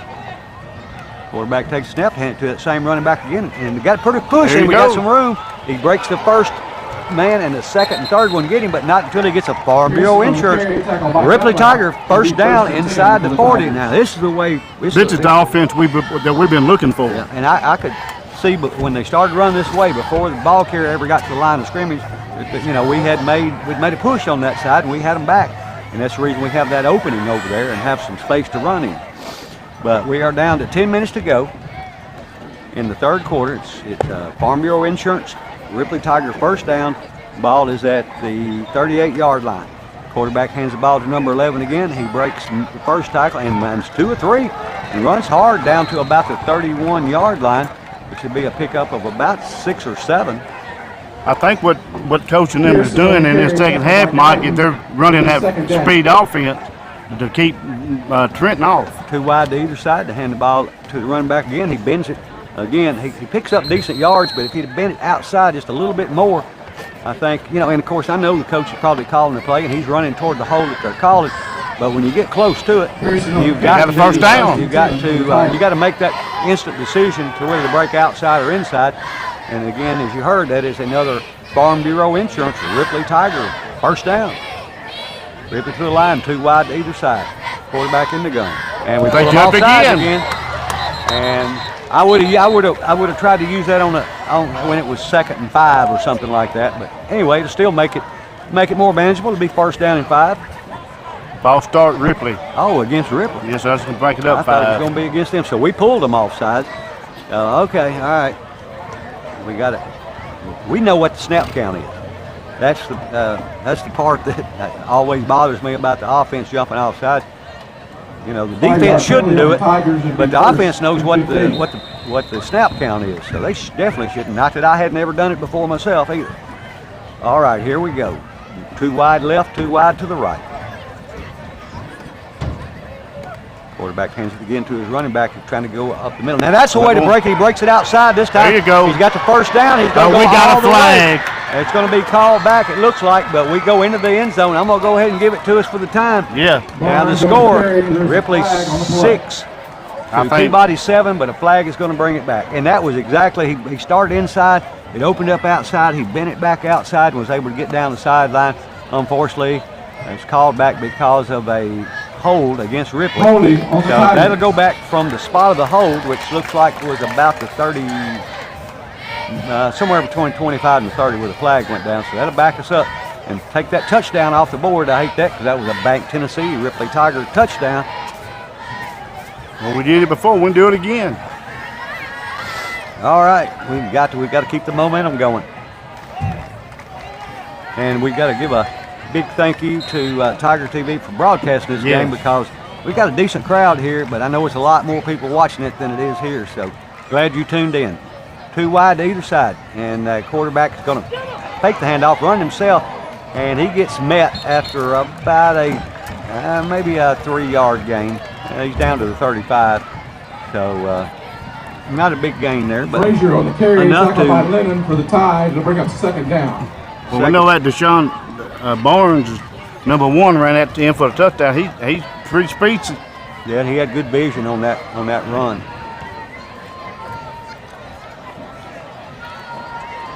Now Levin has ran the ball good. It just, which he's only a sophomore, I think. So his vision will come. Watching these films back, you can see a lot of stuff. All right, rip it to the line. And the quarterback's just going to run himself, and that's number 6 going around the left side. He stays on his feet till about, not quite to the original line of scrimmage. He's going to be down to the 21. Yeah, Frazier on the carry, tackled by Greer. Yeah, but he took a well over It'll here, bring too. up third down. All right, it'll be third down and about 14 for the Tigers. He keep running straight up, but you're going to hit him hard. So we've got basically 2 downs and 13 yards to go. I haven't seen us attempt a field goal this year, so I'm guessing that's what we'll do. So we send 2 wide to the right, 2 wide to the left. Quarterback's in the gun, running back to his right. Drop straight back, looking to throw. He's rushed. You got to get rid of it, and it's complete. He caught that ball. And it got down inside the sticks. Not enough for a first down, but enough to make this fourth First down more down. manageable. No, it's not It a ain't? first down. No, he's just way outside the sticks. Boxley on the reception, And tackled by Kennedy. so it'll bring up fourth fourth down and about for the 8. Tigers. Oh, okay. And so we were outside the sticks, but a great. I'm gonna tell you, he was in the grasp, and I think he might have been trying to get rid of the ball, but he was trying to get rid of it in the area of a player where he had a chance at it. And fortunately, he was able to come down with it. So it'll bring up fourth down and 8. I've looked at the wrong stick. Yeah, I've done that many times myself. Many times. All right. All right, Tigers fans, it's fourth down. Let's hear it for the defense. Fourth down and 8 for the Ripley Tigers. Ball is on the 26-yard line. Ripley trails by the score of 7-0 after Ripley had a touchdown call back. There's 6 minutes and 30 seconds left to go in the third quarter. Well, they better hurry up. Clock running down. Ripley to the line. And he's looking to throw. He's going to run it himself. Come on, he's got the first down. And he's still on his feet. And he's down for it's First another down. Farm Bureau Insurance Ripley Tiger first down. And that was Frazier on the run, the quarterback. And he wanted to throw the ball. Frazier on the And carry, tackled to his by credit, Lennon. he did It'll not be throw it first into down coverage for and the try to get Tigers. rid of it. He found somebody to throw it to, pass it to, and that moves the sticks, and it's a Farm Bureau Insurance Ripley Tiger first down. It'll be first and goal to go. Or is it goal? No, not goal to go. It's first down and 10 from the, where we get that? Around 13, the looks like. 13, okay. Hand the ball to number 11, going right up the middle. He stays on his feet, and he pushes forward. And I'm going to tell you, this offensive series that we've had Harrison since on we the come out, carry, and tackled by Greer. we've our offense has really stepped up. I don't know if it's the adjustments we made at halftime. I don't know what it was, but there is a timeout on the field, and so we'll take a timeout with them, and we'll be back right after this. Don't turn back. Never give up, never give in. We were born to fight and win. Ripley High, hear that roar. We are here to win the war. Oh, when the fourth quarter calls, we stand tall through it all. Purple hearts, white and gold. Watch this hometown fire unfold. Tiger pride is back. Tiger pride is back. We won't back down. We don't turn back. Never give up. Never give in. We were born to fight and win. Ripley High. Live action here, second down, and about 4 for the Ripley Tigers. Ball is on the somewhere around the 5-yard line. It's hard to tell from this angle. One wide to either side to hand the ball to the running back, going right up the gut, and he's inside the 5, down to around the 3-yard line. I think he's going to be just shy of the first down. Pearson It's going to be McKay, third timeout by down and Lennon, about a yard. brings up third down. So, We can still get the first down. yeah, we can still get a first down without scoring. Now here come the Tigers up to the line already. The quarterback's going to keep it himself, and he's going to score. There you go. Side. And There you go, Ripley. That is a farm. A flag comes in. That's a late. That's a late flag. That's going to be after the play. That's a late flag. The touchdown should count, I would think, because it looked like that flag came out after the touchdown. So if the touchdown stands, the score is Ripley 6, Peabody 7. Flag on the touchdown play by the Ripley Tigers, and we got to wait for them to sort it out. And it looks like they're talking to Ripley players like it would be against Peabody, but I don't know that for a fact. So the ball is going to be, it's at the 3-yard line, which where they would spot it for an extra point. So let's hope that stands. And the referees are having a conference in the middle of the field. They've got 5:21 to go in the third quarter, and Ripley's had the ball the whole third quarter. And that's what you need: ball control, keep the ball out of the opposing offense's hands. And unless you throw interception or fumble the ball and they pick it up, they can't score if they don't have the ball. Well, here come the ref. And let's see what it is. The head ref. Personal foul, foul Ripley. against Ripley. Personal foul against them. So offset, replay the down. So you take that. That's the second touchdown tonight they've taken from us. According to that, we could be up 14-7. All right, we got to score. Or we can get a first down, as you mentioned earlier. We can get a first down without a touchdown. The first down, and well, it says 1 to go, but it's more than that. That's about 1. Difference Oh, between is that it? 3 and that 3rd and 1. All right, here we go. The Tigers up to the line.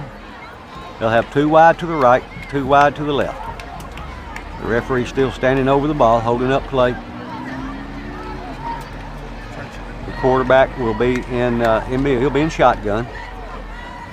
And the quarterback is a big guy. He's a good-sized player. Yeah, he is. Oh, wait, you got the side. Well, you got yours different than mine. I need one like yours. Mine don't have none. All right, here we go. Now, they blow the ball into play. Again, it's 3rd and 1. The ball on about the 4-yard line. 2 wide either side. Quarterback in the gun. Gonna run it off the right side himself and go into the end zone. There you go. So we've scored 3 times now. 1 of them counts. So Ripley only trails by 1 with 5:17 to go. And again, we've eaten up over half of the third quarter. And that's the way you want to do it. Long, sustained drives. Keep the ball out of their hands and finish with a touchdown. I'm going to give my hat off to Josh, the head coach. It looks like he worked with him. Well, I've always said you can tell a lot about a coach by their halftime adjustments. And that's one of the things. We've had some coaches in the past that maybe we didn't look great in the second half, but we looked like a different team in the first half and the second half. Man, you wouldn't have known that first team. And so we just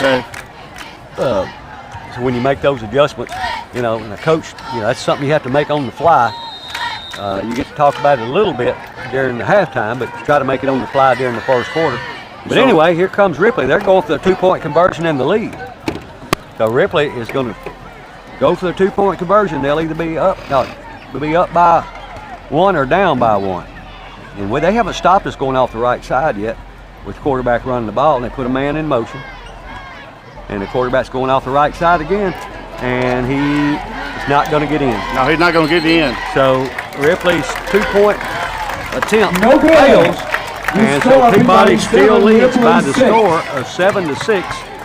Which I thought that was a neat play to go back to the same play that scored the touchdown. Yeah, well, you can go back to the well too many times sometimes. They're going to be dry, ain't it? Eventually. I mean, I always said don't quit running something until they make you. And I don't blame them for doing it, like you said, because we kept having success. But they're going to adjust. If you keep running to my side over and over again, I'm going to try to find out some way, or a coach is going to try to teach me some way to try to stop that. But at any rate, we've eaten up about 7 minutes, over 7 minutes in this third quarter, and so we keep the ball out of their hand. But again, we've scored 3 touchdowns, and 2 of them have been called back, and we're only down by 1 point. So Ripley they're playing way better than they did last week. Now Peabody will and Halls will play, so it'll be interesting to see how that game turns out. And based on this, just what I've seen this week and last week, Halls ought to walk all over. Yeah. But, like I said, I mean, they're not going to be the same team. We're not going to be the same team, and Peabody probably won't be the same team by the time they actually play each other. Now, I really believe last week. I don't believe Coach Cut wanted to show too much.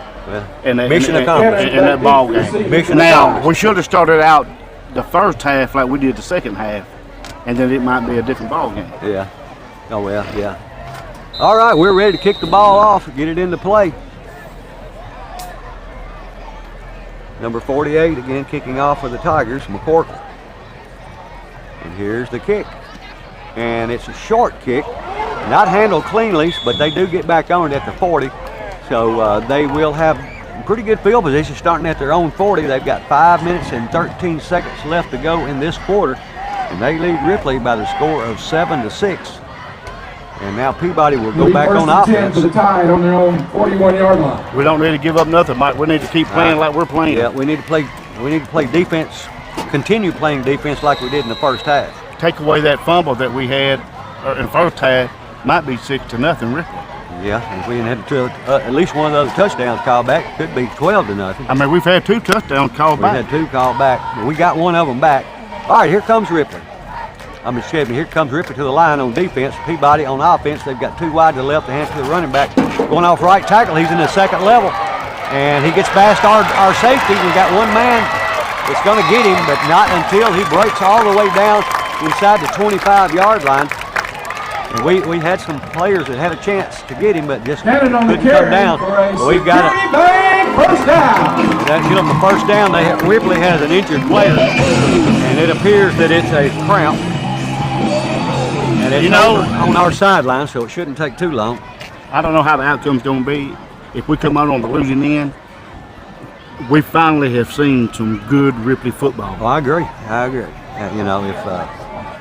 We played in this game. We didn't just show up. We played, and I'm glad to see that. We've still got an injured. We got actually looks like 2 injured players down, and so they'll take care of them.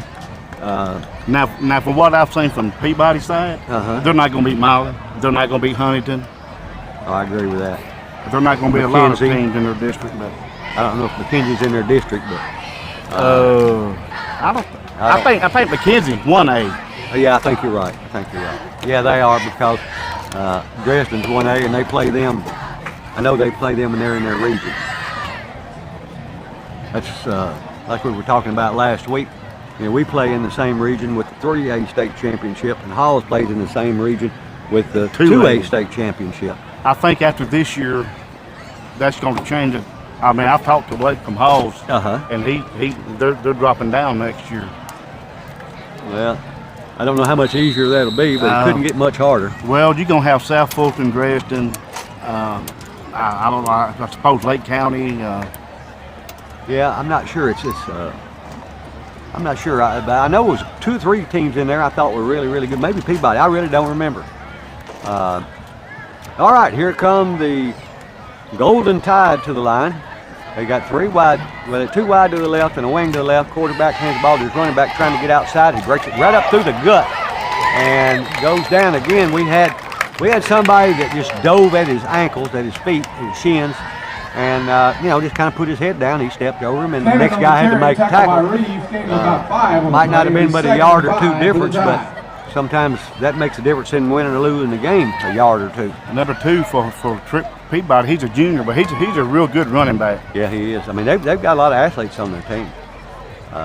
Not taking anything away from Peabody at all. Peabody has 1 wide to either side, wing to the right.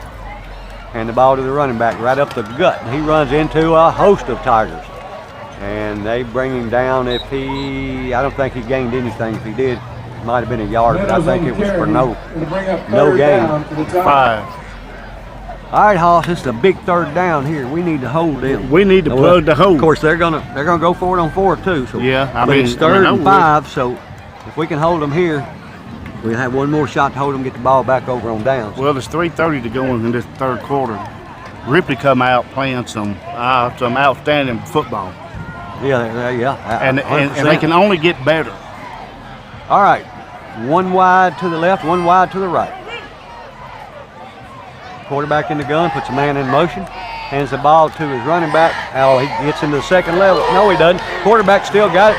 He's running outside, and he's going to be pushed out of bounds for a loss. We And don't know how to tackle. That was a good fake because I was watching the running back.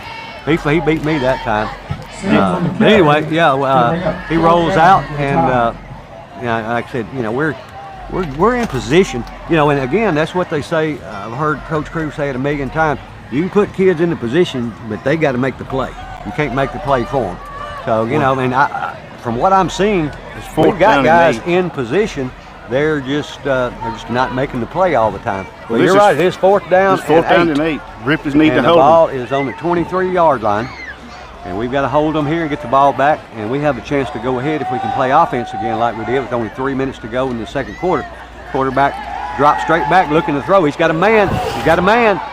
It's going to be pass interference. I agree with it. I don't like it, but I agree with it. What did he do, trip him? I don't know if he tripped him or pushed him, but he impeded his route. What I could tell from here, I couldn't see it that close. Well, it was in the end zone, and he was in the end zone. And it would have been a touchdown, maybe, if he hadn't have pushed but but if he'd had better coverage, he wouldn't have had to do that. Yeah, well, I think what got us is when our defensive guy didn't look back at the ball. He just saw his player. Oh, yeah. Probably had he looked back, it might have been a different story. If you look back, you got a chance of picking it off, too. I think, and I forgot, and there's a little bit difference in high school and college and pros, and I'm not sure exactly.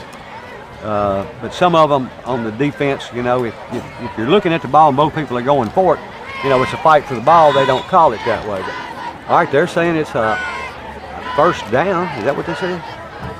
Yeah, it will be a first down. So that penalty will give them a first down. And Ripley has a couple have the player down. Actually, one on the sideline, one on the field with looks like cramps in both legs. And both legs. And of course, it's early in the season, and you're going to see that. And I'm surprised we didn't see any more than we did last week against Halls. But there's number 67 coming off the field, the one with the cramp, and hopefully he'll be back really soon. My old number, his name is Adrian Smith. He's a senior, offensive and defensive line. So Ripley now has the backs against the wall. It'll be first down and 10. The ball is going to be on the 12-yard line. And we're having 3 minutes exactly to go. They've got a small center, number 58. He probably don't weigh maybe 170 pounds. But it don't take a big guy. No, you don't have to be big. It ain't what you say. It ain't the size of the dog in the fight. It's the size of the fight in the dog. All right, 3 minutes exactly on the clock. It's first down and 10. Ripley had them back with fourth down and a long way to go, and got a penalty that gave them a new set of downs and breathed life into this drive here. Wide outs to the left. Wing to the left. Quarterback takes the handoff, and he's throwing. Got a man wide open. Yep. Yeah, that was too easy. Yeah, I mean, he had a man wide open. It was just a slant. Yeah. It was more of a post pattern, I guess you'd call it. And he went out about 5 yards and angled right toward the middle of the field. And we had somebody trailing him. We had somebody trailing him, but he was 3 yards behind him or 2 yards. And you can't be trailing somebody when they're going through the end zone. So now Ripley is trailing by the score of 13-6. So Ripley got to quit digging a hole. Getting ready for the PAT. Snap, hold, kick up. And we almost blocked it, but they do get it. He might have got it in. But good effort on that. So with 2:56 to go in the third quarter, the score is now Peabody 14 and Ripley 6 as we get ready for the kickoff. Of course, Tab Bowers here, the coach at Peabody, he was at Northside for a long time. He's been successful about everywhere he's been. Yeah. And at one time, I'm not sure who all of his coaches are now, but at one time, he had himself and he had, I think, 3 other former head coaches as his assistants.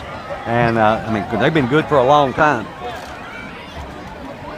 They've been good for a long time.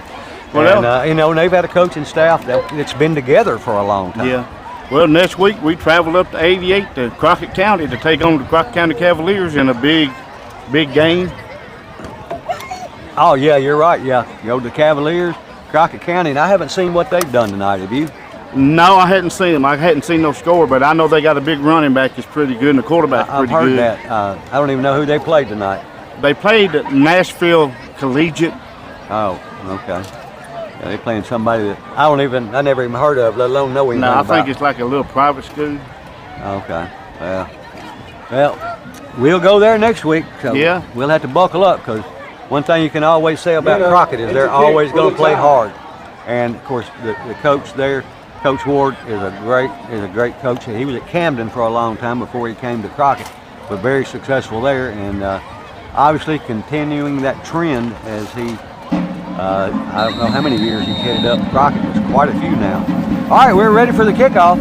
Ripley trails 14-6, 2:56 to go in the third. Here's the kick, and it's a low end over end kick, but it's taken at the 20 cleanly, across the 25, crosses the 30, the 35, across the 40, and tripped and falls down about the 46-yard line. Good run by number 1 for Ripley. Yep, a really good run. Good. I mean, the thing about that was he caught the ball cleanly, didn't have to pick it up off the ground, and he was able to just pick it up and run. And so we're out close to midfield because we made a clean kickoff reception. Yeah. So if we can do that and go back on offense just like we left, we still got a shot. Oh, yeah. I mean, we only down 8. 8. And that's a touchdown and 2 points. Well, we got 14's going to have to run off the field. He's look like he's cramping. Probably so. Yeah. He's making it Oh, to the no. side. I guess he's going to stay in. Okay, all right. Yeah, well, he'll be one of the wide outs to the left. We'll have 2 wide to the left, 1 to the right. Quarterback in the gun. Timeout, Typically Ripley. going to have to take a timeout as they didn't have the personnel, and we'll take a time out with them and be back right after this.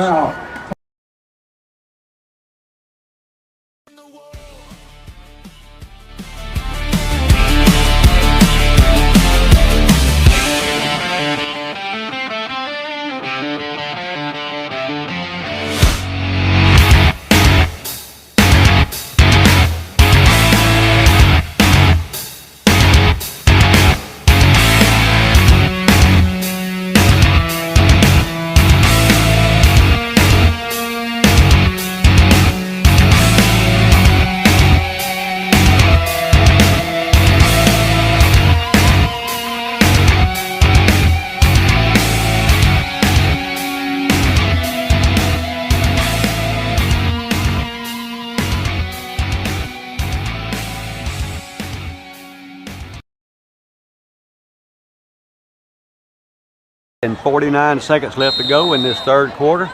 Peabody over Ripley by the score of 14-6. Ripley has the ball. It's first down and 10 following the kickoff. They have the ball at the 43-yard line, 42-yard line of their own. 2 wide left, 2 wide to the right. Hand the ball to the running back. And he runs into a crowd. Now he's staying on his feet and he's working hard, but I don't know if he picked up a yard. And that on that run was number 11, Pearson. Again, he's that sophomore, number 11. And he ran hard. We didn't pick up any yards, but you know, he ran into a crowd, and we need some blocking out there. I think we've been to that well a few times. Maybe we need to try the other side. 2 wide to the left, 2 wide to the right. Man in motion. And the quarterback is going to run it himself. Now it's a toss pitch, and it's a good pitch. Boy, I tell you, they catch him. They closed in quickly because it was a really good pitch, and looked like he had a lot of yards in front of him, but he only wound up picking up 1 or maybe 2 yards. But he had a lot of green grass in front of him, and it was a really good pitch. But they closed it up quick. It's going to make it third down and about 8. Third down, Tide fans. Well, hopefully we won't be outside anymore this year. I hope. And I hope not. Thank God it's not raining. All right, third down and 8. Ripley on the ball. 2 wide to either side. Quarterback in the gun. Running back to his left. And we're offside. The center never snapped the ball, and a bunch of people left. So I don't know. I'm going to assume it's against us. He called a false start on us. Okay. So that's going to bring it back 5 more yards. Yep. So now instead of 8, It's going to be 13. Third down and 13. And we just keep making it hard on ourselves. O'Brien County 21, Lake County 14. Yeah, I saw a couple myself. Let's see, Dyersburg 14, Dyer County 21. Humboldt 28, Hall 0, Milan 48-0 over Southside. Back to live action. Ripley on the ball, 3 wide right, 1 to the left. Quarterback drops back, looking to throw, rolls to his right.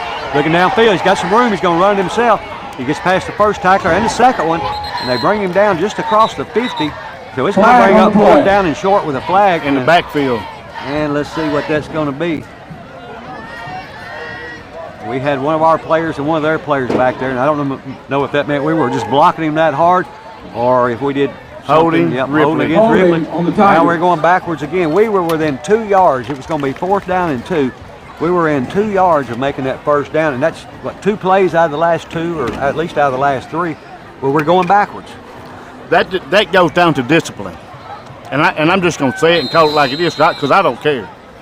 It's nothing but lack of discipline on the football team. Well, and a lot of coaches will say, you know, that the kids are losing concentration. They're not concentrating. All right, 2 wide to the right, 1 wide to the left. Wing to the left. Quarterback in the gun. Takes a snap, drops straight back, rolls to his right. He's got a man over the middle of the field, but he throws it way past everybody. But he had to get rid of it because he had 4 black jerseys down on him, and had to get rid of the ball. So he just throws it over and it falls incomplete. And so now it will be 4th down, and the punt unit will come on for the Ripley Tigers. Pass is incomplete to bring up 4th down for the Tigers. If I was the coach, they wouldn't take them uniforms off. They wear them home and then practice. By the way, Ripley in their white helmets, white jerseys with purple numbers, and gray pants with purple and white stripes, and Peabody, black helmets, black jerseys, black pants with white numbers and gold trim. We've got 32 seconds to go in the 3rd quarter. It's 4th down and 23 for Ripley. They have the ball on their own 29-yard line. And back in punt formation of the Tigers. He'll be punting from around his 15-yard line. There's a high snap, but he gets over it and get rid of it, and he does in a pretty decent punt. It takes a sideways bounce, but it's out to the 45. So Peabody will have the ball on their own end of the field to start this drive, as we've been giving them short fields to work with, and you know, that's because not the last drive, but in this drive and in the first half, we hadn't been moving the ball. We've been turning it over on their end of the field, and by the time we punt, we're not getting it out to midfield hardly. And so when you got to go 80 yards and they got to go 30 or 40, it makes a big difference. It makes a big difference. But when you keep getting penalties for no reason at all, yeah. I mean, you got to cut those out. I mean, whatever you have to do. All right, Peabody will send 2 wide to the right, wing to the right. And actually, it's a tight end and a wing. The wing stays to the right, tight end moves to the left. Quarterback hands to the running back, going off right tackle. He's in the 2nd level. He had 1 man to beat. Fortunately, number 4 brings him down for the Tigers and saves a long run. Number 4 for the Tigers on the tackle is Walker. He's another sophomore. Ripley does have a lot of young. We are a young team. We know that. And we've got a lot of young talent out there playing. It's going to get better. But at the end of 3, the score is Peabody 14, Ripley 6, and we'll be back with the 4th and final quarter right after this.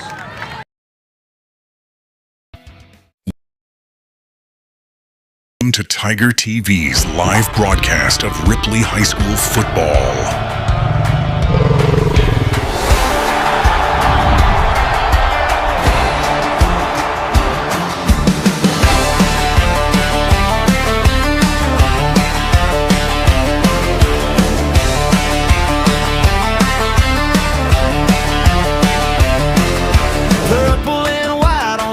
Tonight, Friday lights burning up the sky. Feet on the ground, we came to stand. Ripley High, you know the plan. Tigers pounding on this field. Every hard hit, every play is real. Hear the fans. We are back with the fourth and final quarter here in Trenton at Peabody High School, Walter Kelzer Stadium. The score, Ripley 6, Peabody 14. Peabody has the ball. It's 2nd down and 2. Quarterback takes snap, hands it to his running back, going off the left side. He's got the first down, stays on his feet, pushes forward, and gets down to about the 31-yard line. And so that'll be enough for them to move the sticks. It'll be 1st down and 10, Peabody. Again, both teams, first game of the season, so everybody's watching around. Everybody's watching everybody tonight to see the scores and the highlights. You know, you think some teams are going to be good and they're not. You think some are not going to be, and they are. So that's the reason they play the game. So Peabody comes to the line. They got wide outs to either side. They got a wing to the left. Put the wide out to the right into motion, and they hand it to him in the backfield in kind of a misdirection play. We catch him in the backfield, and he's going to be brought down at the 35, maybe 36-yard line, which is going to be a loss of about 6 yards. So good job there by the Ripley Tigers, number 18. Well, that was number 6, our quarterback, who got him down. And number 10 was on the tackle also. That's Bates. Yeah, number 6, we don't have their height and their weight. But number 6, our quarterback, pretty good sized ball player. I mean, he's a good looking athlete from here. He's not real thick, but you know, he's got broad shoulders and he got some height on him. All right, Peabody to the line.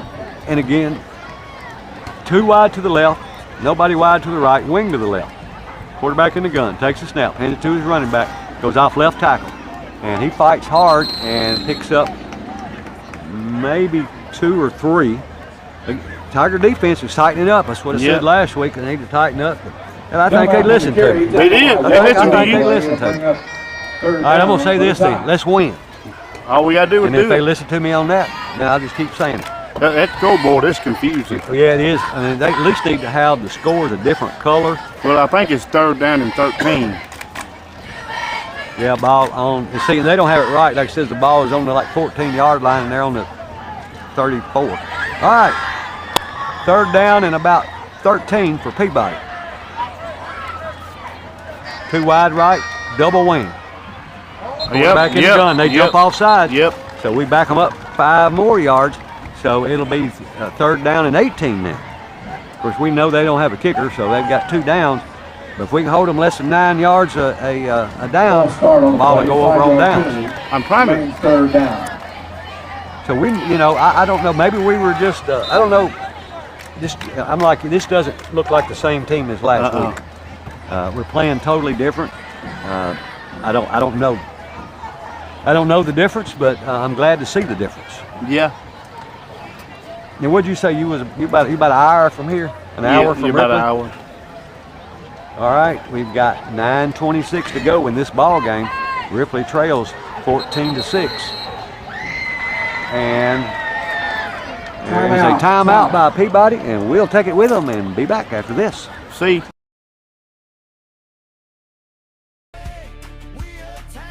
Once we start, we don't look back, so raise it up, let the whole town know. We don't quit when the whistle blows. Shoulder to shoulder, side by side, this is where our pride comes alive. Tiger pride is back. Tiger pride is back. We won't back down, we don't turn back. Never give up, never give in. We were born to fight and win. Ripley High, hear that roar. We are here to win the war.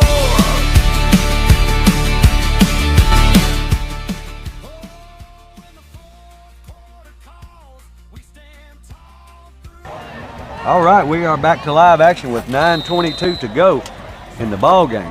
It is 3rd and 18 for Peabody. Have the ball on the 38-yard line. They got 2 wide to the left, 1 wide to the right, wing to the right, goes in motion. Quarterback drops straight back, looking to throw, looking downfield. We've got pretty good. Oh, there we go. Good job. Good job by number 4. I wish we could have picked it off, but I'll take that. number 4 was in position, and the ball, I'm going to say, was Sims and Platt slightly broken up by underthrown, Walker to but bring up that fourth didn't. down for the tie. That was just great coverage. Man, It when was. you do It it, was I'm great going to coverage. call it, and that was what you call really good. That was lockdown corner coverage there, and that was Walker. He's another sophomore that made that play. So We're I'm going glad to to see. we're going to try to pin this in. I'm trying to see how many. I'm glad to see all these young guys making good plays. Now Ripley has forced them into a punting situation. It's 4th down and 18. I think the second punt, I believe, maybe more than that, but I remember this one being the second one at least, because we didn't have somebody back for one of them. Right there's a good snap, and we didn't rush that one as hard we did the last one, and they put it in the end zone. Or no, it's going to die before the end zone. We didn't have anybody over there, so they killed it inside the 5. And we said nobody over there. In my opinion, of course, everything, hindsight's always 20/20. But 2 guys back there, at least if they kick it to the other side, at least run that direction. I didn't see but one guy back there. Well, he was just one. He was on this side. Like I said, if we'd had 2, but even if the one had just ran that direction when he saw the ball was kicked to the other side of the field, and I don't know why he was all the way over to the right side instead of being in the middle of the field. But at any rate, we get the ball back. Unfortunately for us, it's at the 6-yard line. So we've got a long way to go with 9 minutes to do it in. I thought it was inside the 5. Well, I'm just going. Well, by you right. No? I don't know. No, it's I inside was just going by the scoreboard. There's the ball. Well, it does. I can't tell. Them numbers are very confusing me. Word for the people that's working on ours, is going to be working our scoreboard. Please make the scores a different color from the time and timeouts and down and distance, because it's hard to see what the score is. Yeah. Unless I guess if you get used to it, eventually you will, but it shouldn't have to be that. All right, Ripley takes the ball, and the quarterback fakes the toss this time and turns it up himself and gets out to about the 10-yard line. So he picks up about 4 yards on the carry, but it's going to bring up second down. Going to bring up second and about 4 for Ripley. So a good first down play. Well, he's going to be sore tomorrow. He's over. Yeah. But he might well just suck it up, Buttercup. All right, we're down inside 9 minutes.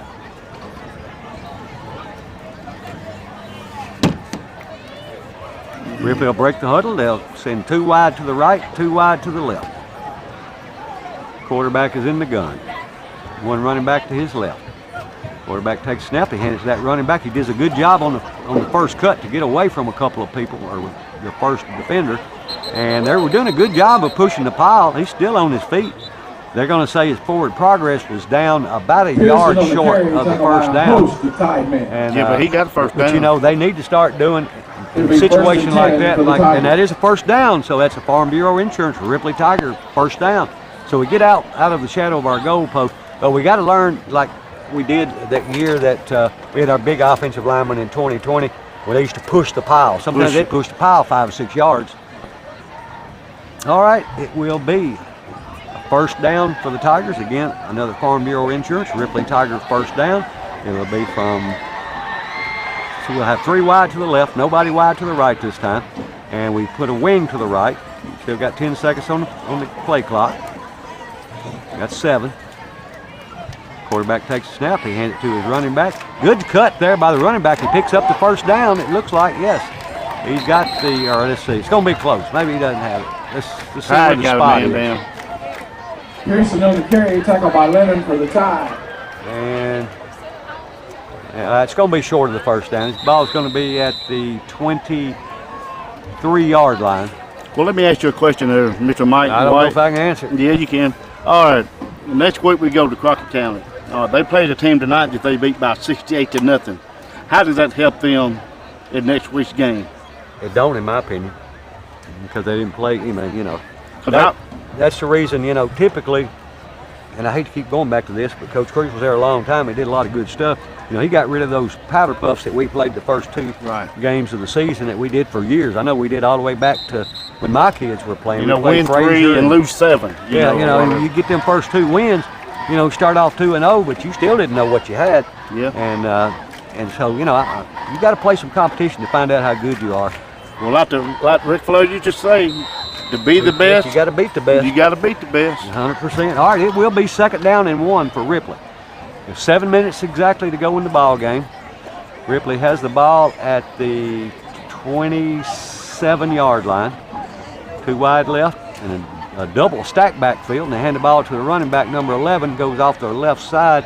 He didn't need to get much, and looks like pushing the pile. He should have the first down. He got about an extra 4 yards. Yeah, that's what I see. Got to push that pile, and that is enough to move the sticks.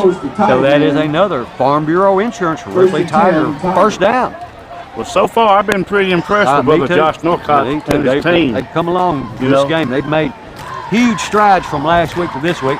And I say that, I mean, I don't know. Let me tell you something. They climbed a mountain from last year to this year. Yeah, I don't know how much they, how hard they tried in that game, but I know he didn't want to lose to Halls. So this is a big improvement. All right, it'll be first down and 10 for Ripley. They've got the ball at their own 23-yard line. 6 minutes and 11 seconds to go in the game. Ripley trail. And they hand the ball to the running back. He's caught in the backfield as a face mask. I don't think anybody's going to call that, but they grabbed him by the face mask. Well, we had a face mask on the far side of the field, too, and they didn't call it. Well, they didn't. I mean, they missed that one. Of course, I was at a good angle where I could see it, and I imagine our camera was too. But we do. It's one of the few times they've caught us on that, and it would have been probably just the five-yard variety. It probably wouldn't have been, a personal foul. But he did grab it. At least it appeared to me. I'll be glad to watch it back on Tiger TV and see if my eyes deceive me. You to get a little home cooking anyway. All right. Well, again, we want to thank all of our sponsors. And they will be coming to you right after this play. Ripley sends 1 wide to the left, 2 wide to the right, 1 running back in the backfield, quarterback in the gun. Takes a snap. He's trying to throw it, and it's a slant pass, but he threw it 3 yards behind him. Pass is incomplete. And so that falls incomplete. Okay, our Tiger TV proudly thanks Armor Diesel, Arnold's Drugs, Asbury Cove, Bank, Tennessee, BR Supply, Breakers Marina in Buchanan, Tennessee, Cash Saver, Canal and Canaster's Body Shop, Mayor Craig Kitchie, Curtis Electric, Dan Douglas, Instructure, Farm Bureau Insurance, Darnell Funeral Home, Go Forth Rentals, Greg's Building Material, Hen House, Hendren Construction, Hobot's Antiques, Homer Skelton, with Natalie Massengale, James and Wilkes Pharmacy, Komatsu, and back to live action. 3rd down and 12 for Ripley. 5 minutes and 14 seconds to go in the game. Ripley trails 14-6. Ripley has 3 wide to the right, 1 wide to the left. Quarterback in the gun, takes a snap. And it's a swing pass, throws it too far out in front of him, and it falls incomplete. Going to bring up a 4th down. And we're running out of time. And I know that's something they had to work on a million times. And, sometimes it works 90% of the time in practice, and you get out in the game. Sometimes the things just don't work out, and that evidently is one of them. So it puts Ripley in a 4th and 12 situation and a punting situation. Let's see, we'll go back to our sponsors. Lane Flooring, Lauderdale Collision Center, Lauderdale Community Hospital, Lauderdale Lumber, M&D Valve Company, Macklin Auto Sales, Marvin Windows, Memphis Furniture, Mott's Flower and Gift Shop, Olympic Steakhouse, P&P Contractors, Ripley Police Department, and back to live action. We run the man off the field, and why he didn't sprint when he was going off the field, I don't know. But they're going to get us for having too many men on the field. I don't know. I just don't understand that. Anyway, SDT, Security Bank, Service Master, Lauderdale County Sheriff's Department, Sound Extreme, Special Car Repairs, Star Therapy, Taxes by Lisa, Thornton's Mortuary, and Workwear Outlet. We sincerely thank all of our sponsors for making Tiger TV possible. All right, Ripley into punt and a high snap, but he comes down with it and gets off a pretty fair punt. And luckily, it takes a good roll for Ripley. It hit about the 35 and rolls to the 50 and just across the 50 to the 49.5-yard line. So Ripley's only down by 1 touchdown and an extra point. If we can hold them out of the end zone and get the ball back, we still have an opportunity. We're still in this ball game. So we've got to play defense now. We cannot give them another score. No. The ball is going to be the nose of the ball resting right on the 50-yard line. 4 minutes, 59 seconds to go in this game. Whoever wins this game, it's been a good ball game. 6-14. 1 wide to the left, 2 wide to the right. wing to the left. One running back to the quarterback's right. Now he moves to his left. And a flag and a whistle. Time expired, so that should be a delay of game, and it is. So that'll back them up 5 yards, and it'll be first down and 15 from the 45-yard line now. Well, at least they're going in the right direction. Yeah, and that's unusual for a team. Of course, I know they're young like we are, but a team with an experienced coaching staff like that to get a penalty like that. Anyway, it'll be first down 15, 4:59 to go in the ball game. Peabody with the ball on their own 45-yard line. 2 wide left, 2 wide right, 1 to the left, wing to the left. And the ball to the running back going off right tackle, and he busts a hole right up to the linebacker level and picks up about 8 yards. He gets back inside the sticks like he picks up about 7. Well, he's a good running back. So it'll be should be second down and about 8. Yeah, he is, runs hard, runs fast, he's quick. I'm impressed with our guys tonight. Excuse the penalties and take off the fumble that they made a touchdown with us, and they're only up by what, 3? I mean, 4? Yeah. Up by 8 points, so that's it. So we're still in the ball game. It'll be second down and 8. Ball just across the 50-yard line to the 48. 2 wide left, 1 to the right. And the ball to the running back, breaking it outside. It's going to be a flag on the play, and they're probably going to get it's either going to be a holding call on that flag, or it's going to be a face mask.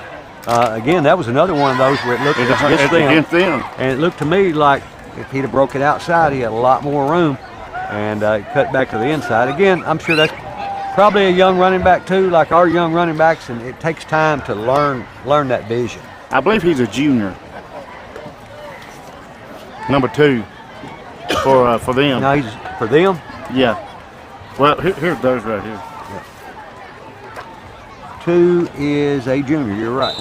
All right, that'll back them up 5 more yards. Now it will be 4 minutes and counting to go in the ball game.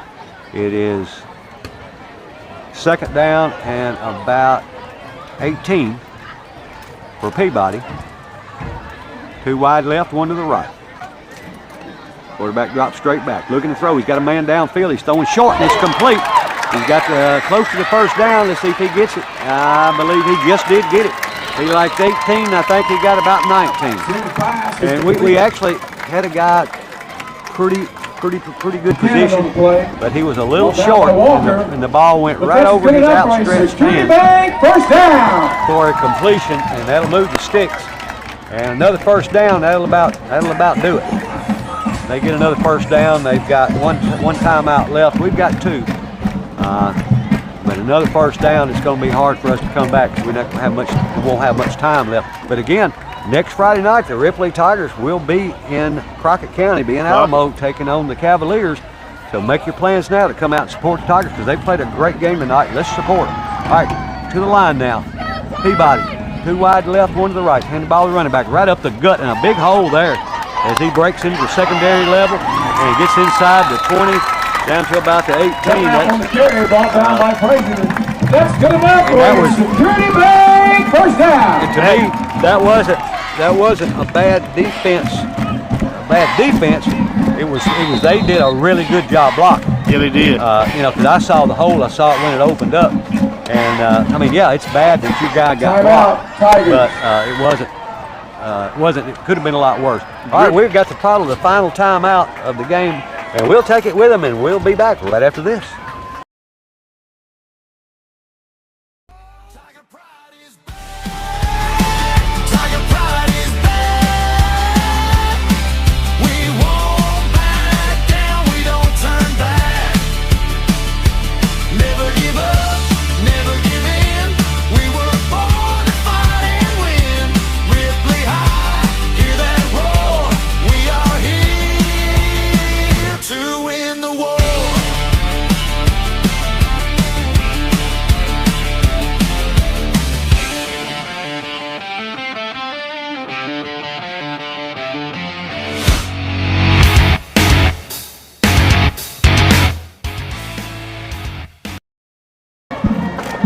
We are back for the last 2 minutes and 48 seconds to go in this ball game. The Ripley trails Peabody 14-6. Peabody has the ball. First down and 10 at the Ripley about 17-yard line. Again, they're on top of Ripley 14-6, 2:48 to go. Everybody in tight now for Peabody. No wide outs anywhere. They're going right up the middle, and there they go. Right off the left tackle, and they break it outside and back inside. And it looks like he's going to pick up about 3 or 4 yards, maybe around the 15-yard line. Which they're just eating clock now, and a flag comes out late, and it looks like it's going to be against Ripley. It probably is. And I bet it's going to be unsportsmanlike conduct, because I can just tell by the way one of the Ripley players are acting. And I hope I'm wrong. Well, scores of interest, Covington 47, Lake Prep 13. Oh, and one other thing, I don't know who was ejected in that game that last week. Yeah. But whoever it was, they had to stay out for the first half of this game. Oh, wow. So, yeah, anytime you get ejected, if you get ejected in the first half, you got to miss it. All right, we have just got 2 minutes and 34 seconds left. Peabody has the ball. Sportsmanlike conduct. Yep. Against Peabody. Good. Wow, forgive me for thinking the wrong. I mean, when you had 3 or 4 last week, it's hard to get that out of your mind. But I'm glad to see it. And if we had one this game. We had 2 touchdown calls back. No, I'm not talking about that. I'm talking about unnecessary. sportsmanlike conduct. No, but I got a score of interest. All right, give it to us. Rossville Christian 450, Middleton 6. Yeah, that's a misprint. Yeah. Westview, Martin Westview 16. It's probably 45 to 42 fight again. And Mace 6. Who? Mace out of Memphis. I think they're out of Memphis. Oh wow. Well, Mace is pretty good, and they're good if they're only winning by 10 points. Yeah.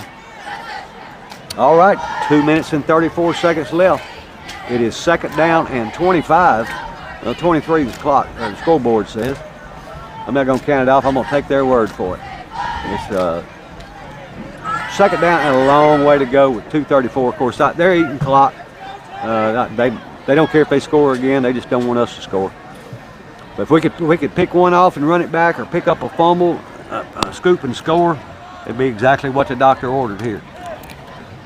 We are just that's what happened when Ripley played Halls last week in the middle school. Yeah. They went on the last 5 or 6 seconds on a They won fumble. on the last play of the game. Yep, that's exactly right. All right, Peabody to the line. Everybody in tight again. They're just trying to protect the ball now. And they're handing to the running back going off the right side. He cuts right up through the middle. He's got some room in the secondary level. He's down to the 20, which is still outside the sticks, but a nice gain. It was about a 10-yard gain. Yeah.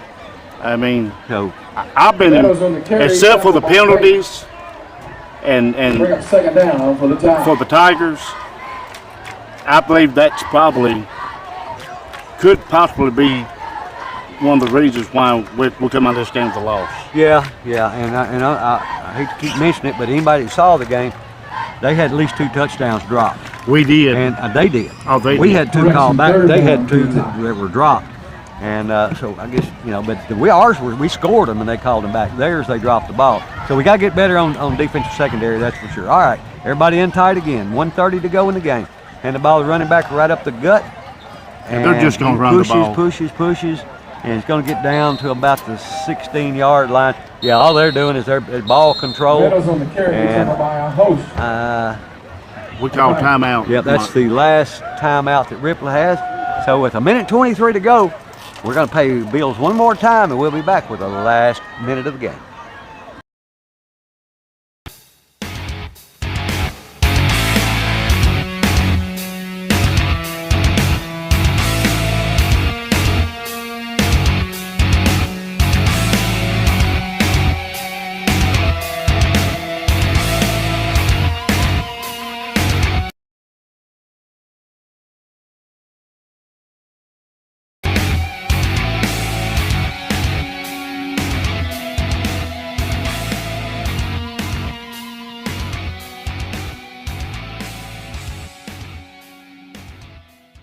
Welcome to Tiger TV's live broadcast of Ripley High School football.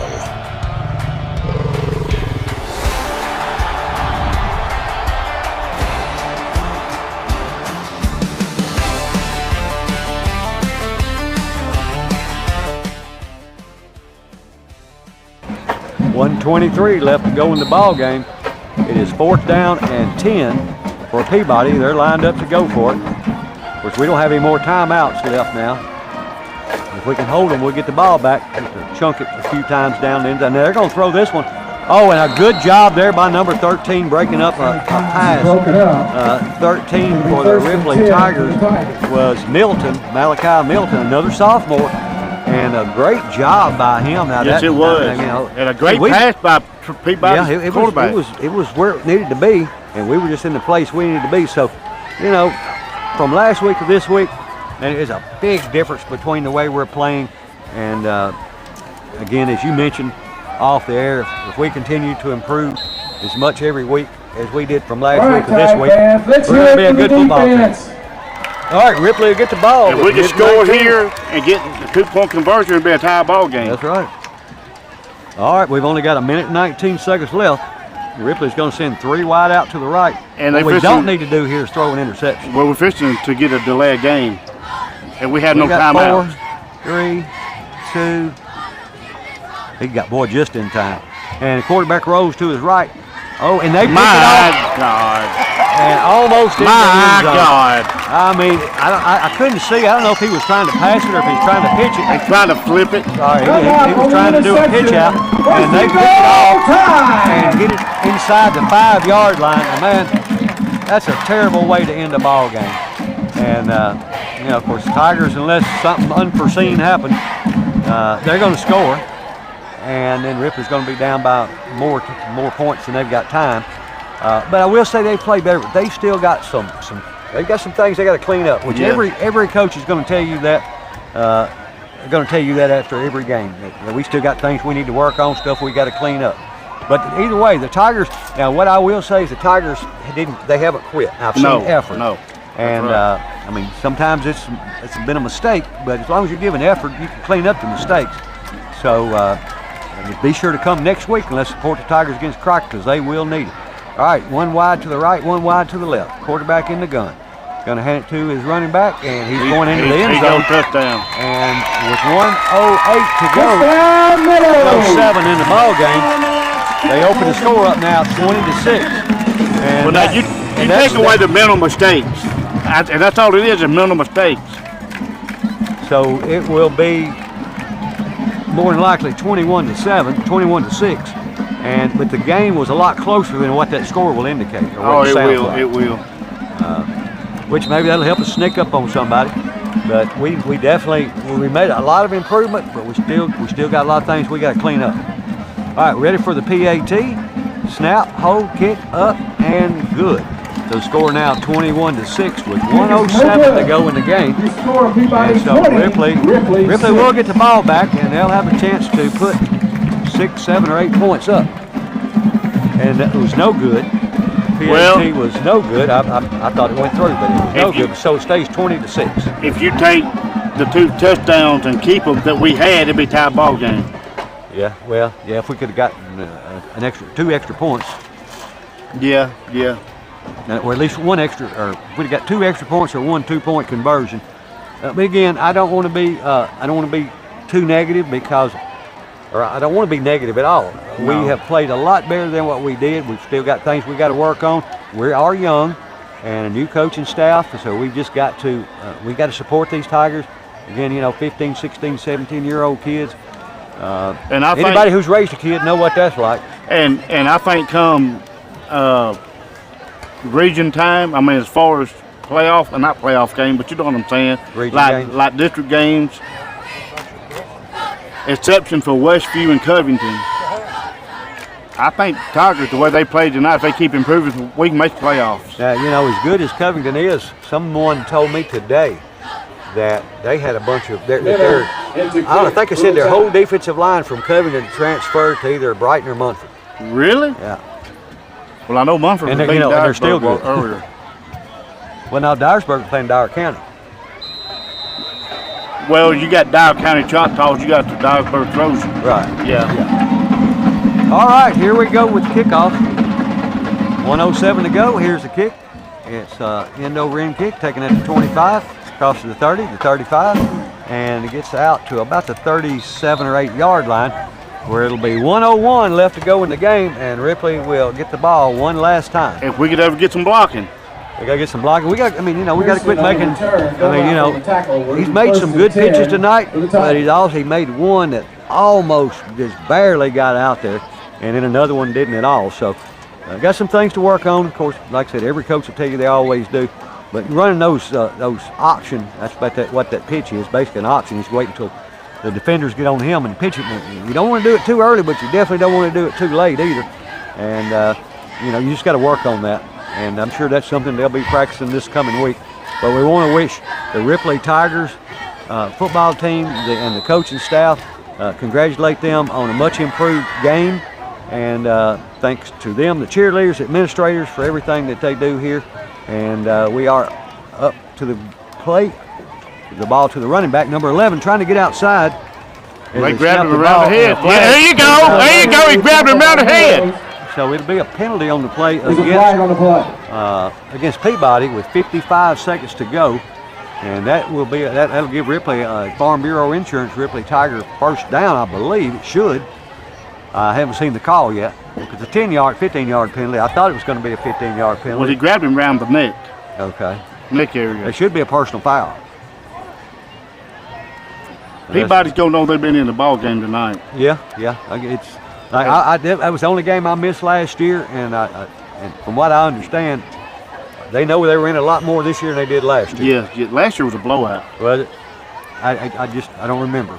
That's where me and Steve within the building. Oh, that's right. Face mask. Yeah, it was a face mask, so that'd be a 15-yard penalty. So that'll move the ball across midfield down to about the 40. That's right. Let's see how far they're going to move it. All right. Okay, moving it from that point, and there we are marking it off. We crossed the 40. What is it, 20-yard? No, 15. Mike, that's further than 15 yards. It looks like it. That's about 20, 25 yards to me. Well, it was from the point of not from the line of scrimmage, but from the point of the penalty. So they don't mark it off on the line of scrimmage, they mark it off from where it happened. Well, the penalty happened back here at the 40-yard line. Oh, okay. Well, if I ain't mistaken. I don't remember that far back, unfortunately. Well, but anyway, I'll take it. I forget it's only been 10 minutes. Maybe we can get one more touchdown. 20-6. Peabody over Ripley with 55 seconds to go. No timeouts left in the game for Ripley. Peabody has about one. a 30-yard. All right, one wide to either side. Quarterback throwing a swing pass out to the right. He overthrows him and throws it behind him too. Good thing about it is we didn't use much clock. Here comes another flag. And I was looking at the scoreboard when that one came out, so I have no idea what that one might be. But again, thanks to all the sponsors that make this broadcast possible. Thanks for all the listeners for tuning in. And thank you for everybody that supports the Ripley Tigers. And thank you to the Booster Club for personal foul against Ripley. All right, so we'll give them 15 of it back. I know it's at least 2 personal fouls we've had in the game, which I think they've had 2 also. All right, now we're going to back it back up to the 46-yard line. We're down to the 46 of Peabody. The main number in the game is 47. That's how many seconds left in this ball game. Peabody with the lead, 20-6. Again, next Friday night, let's see everybody in Alamo. All right, we are just about ready for the last couple of plays of this game. Unless they're incomplete passes. Quarterback stands in the gun. 2 wide to the right, 1 wide to the left, 1 running back to his right. Quarterback takes a snap, drops straight back, looking to throw, looking downfield, throwing over the middle, and almost intercepted. I don't know who he was throwing it to. He must have been throwing it to number 9, is the only thing I can figure, but he threw it about 5 to 9 yards short. And that does stop the clock. Well, they definitely got to work on their routes. Well, that wasn't a route. That was just a pass. That was just a bad pass. Yeah, but who's he throwing it to? Well, I mean, it's a bad pass. I mean, 9 looked like who was supposed to throw it to, but he just underthrew him about 7 or 8 yards. And that's what the only thing I can figure is he's the only white jersey around. It's 3rd down and 20. Ain't much we do here. Here we go. Drop straight back, looking to throw. He's going to throw a long downfield and throw it up again.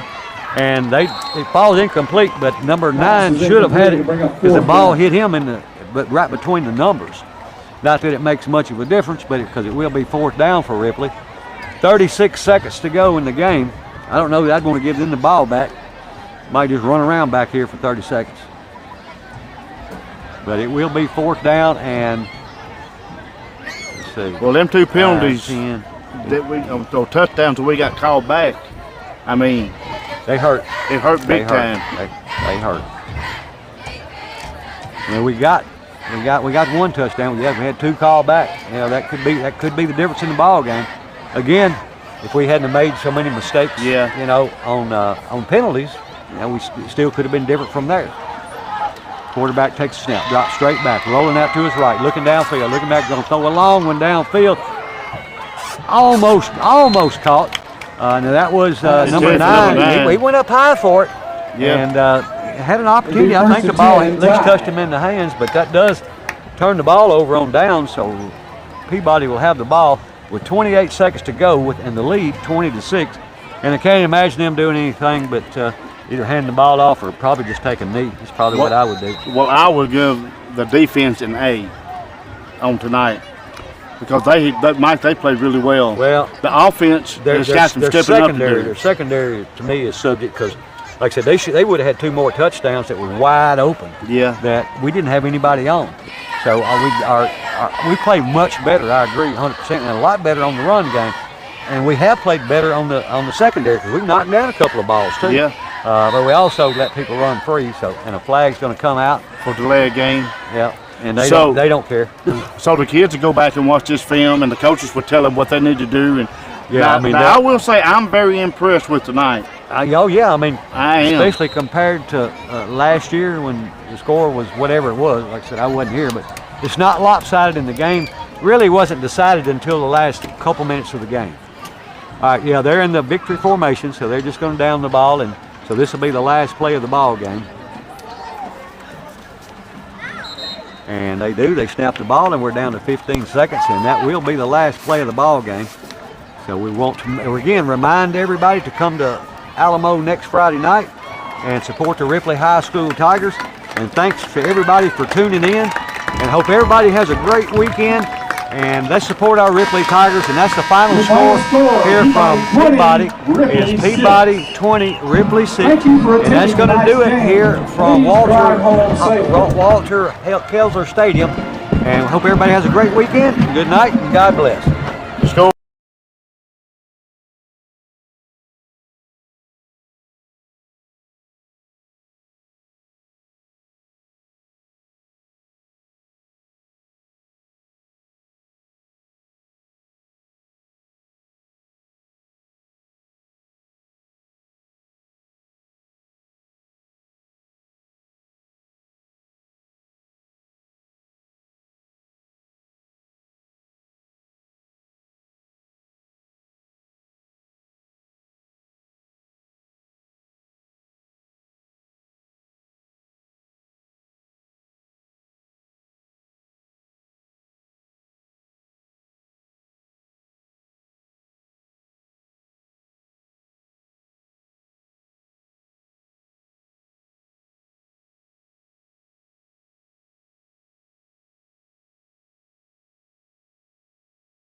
Thank you to our sponsors and Tiger fans for tuning in.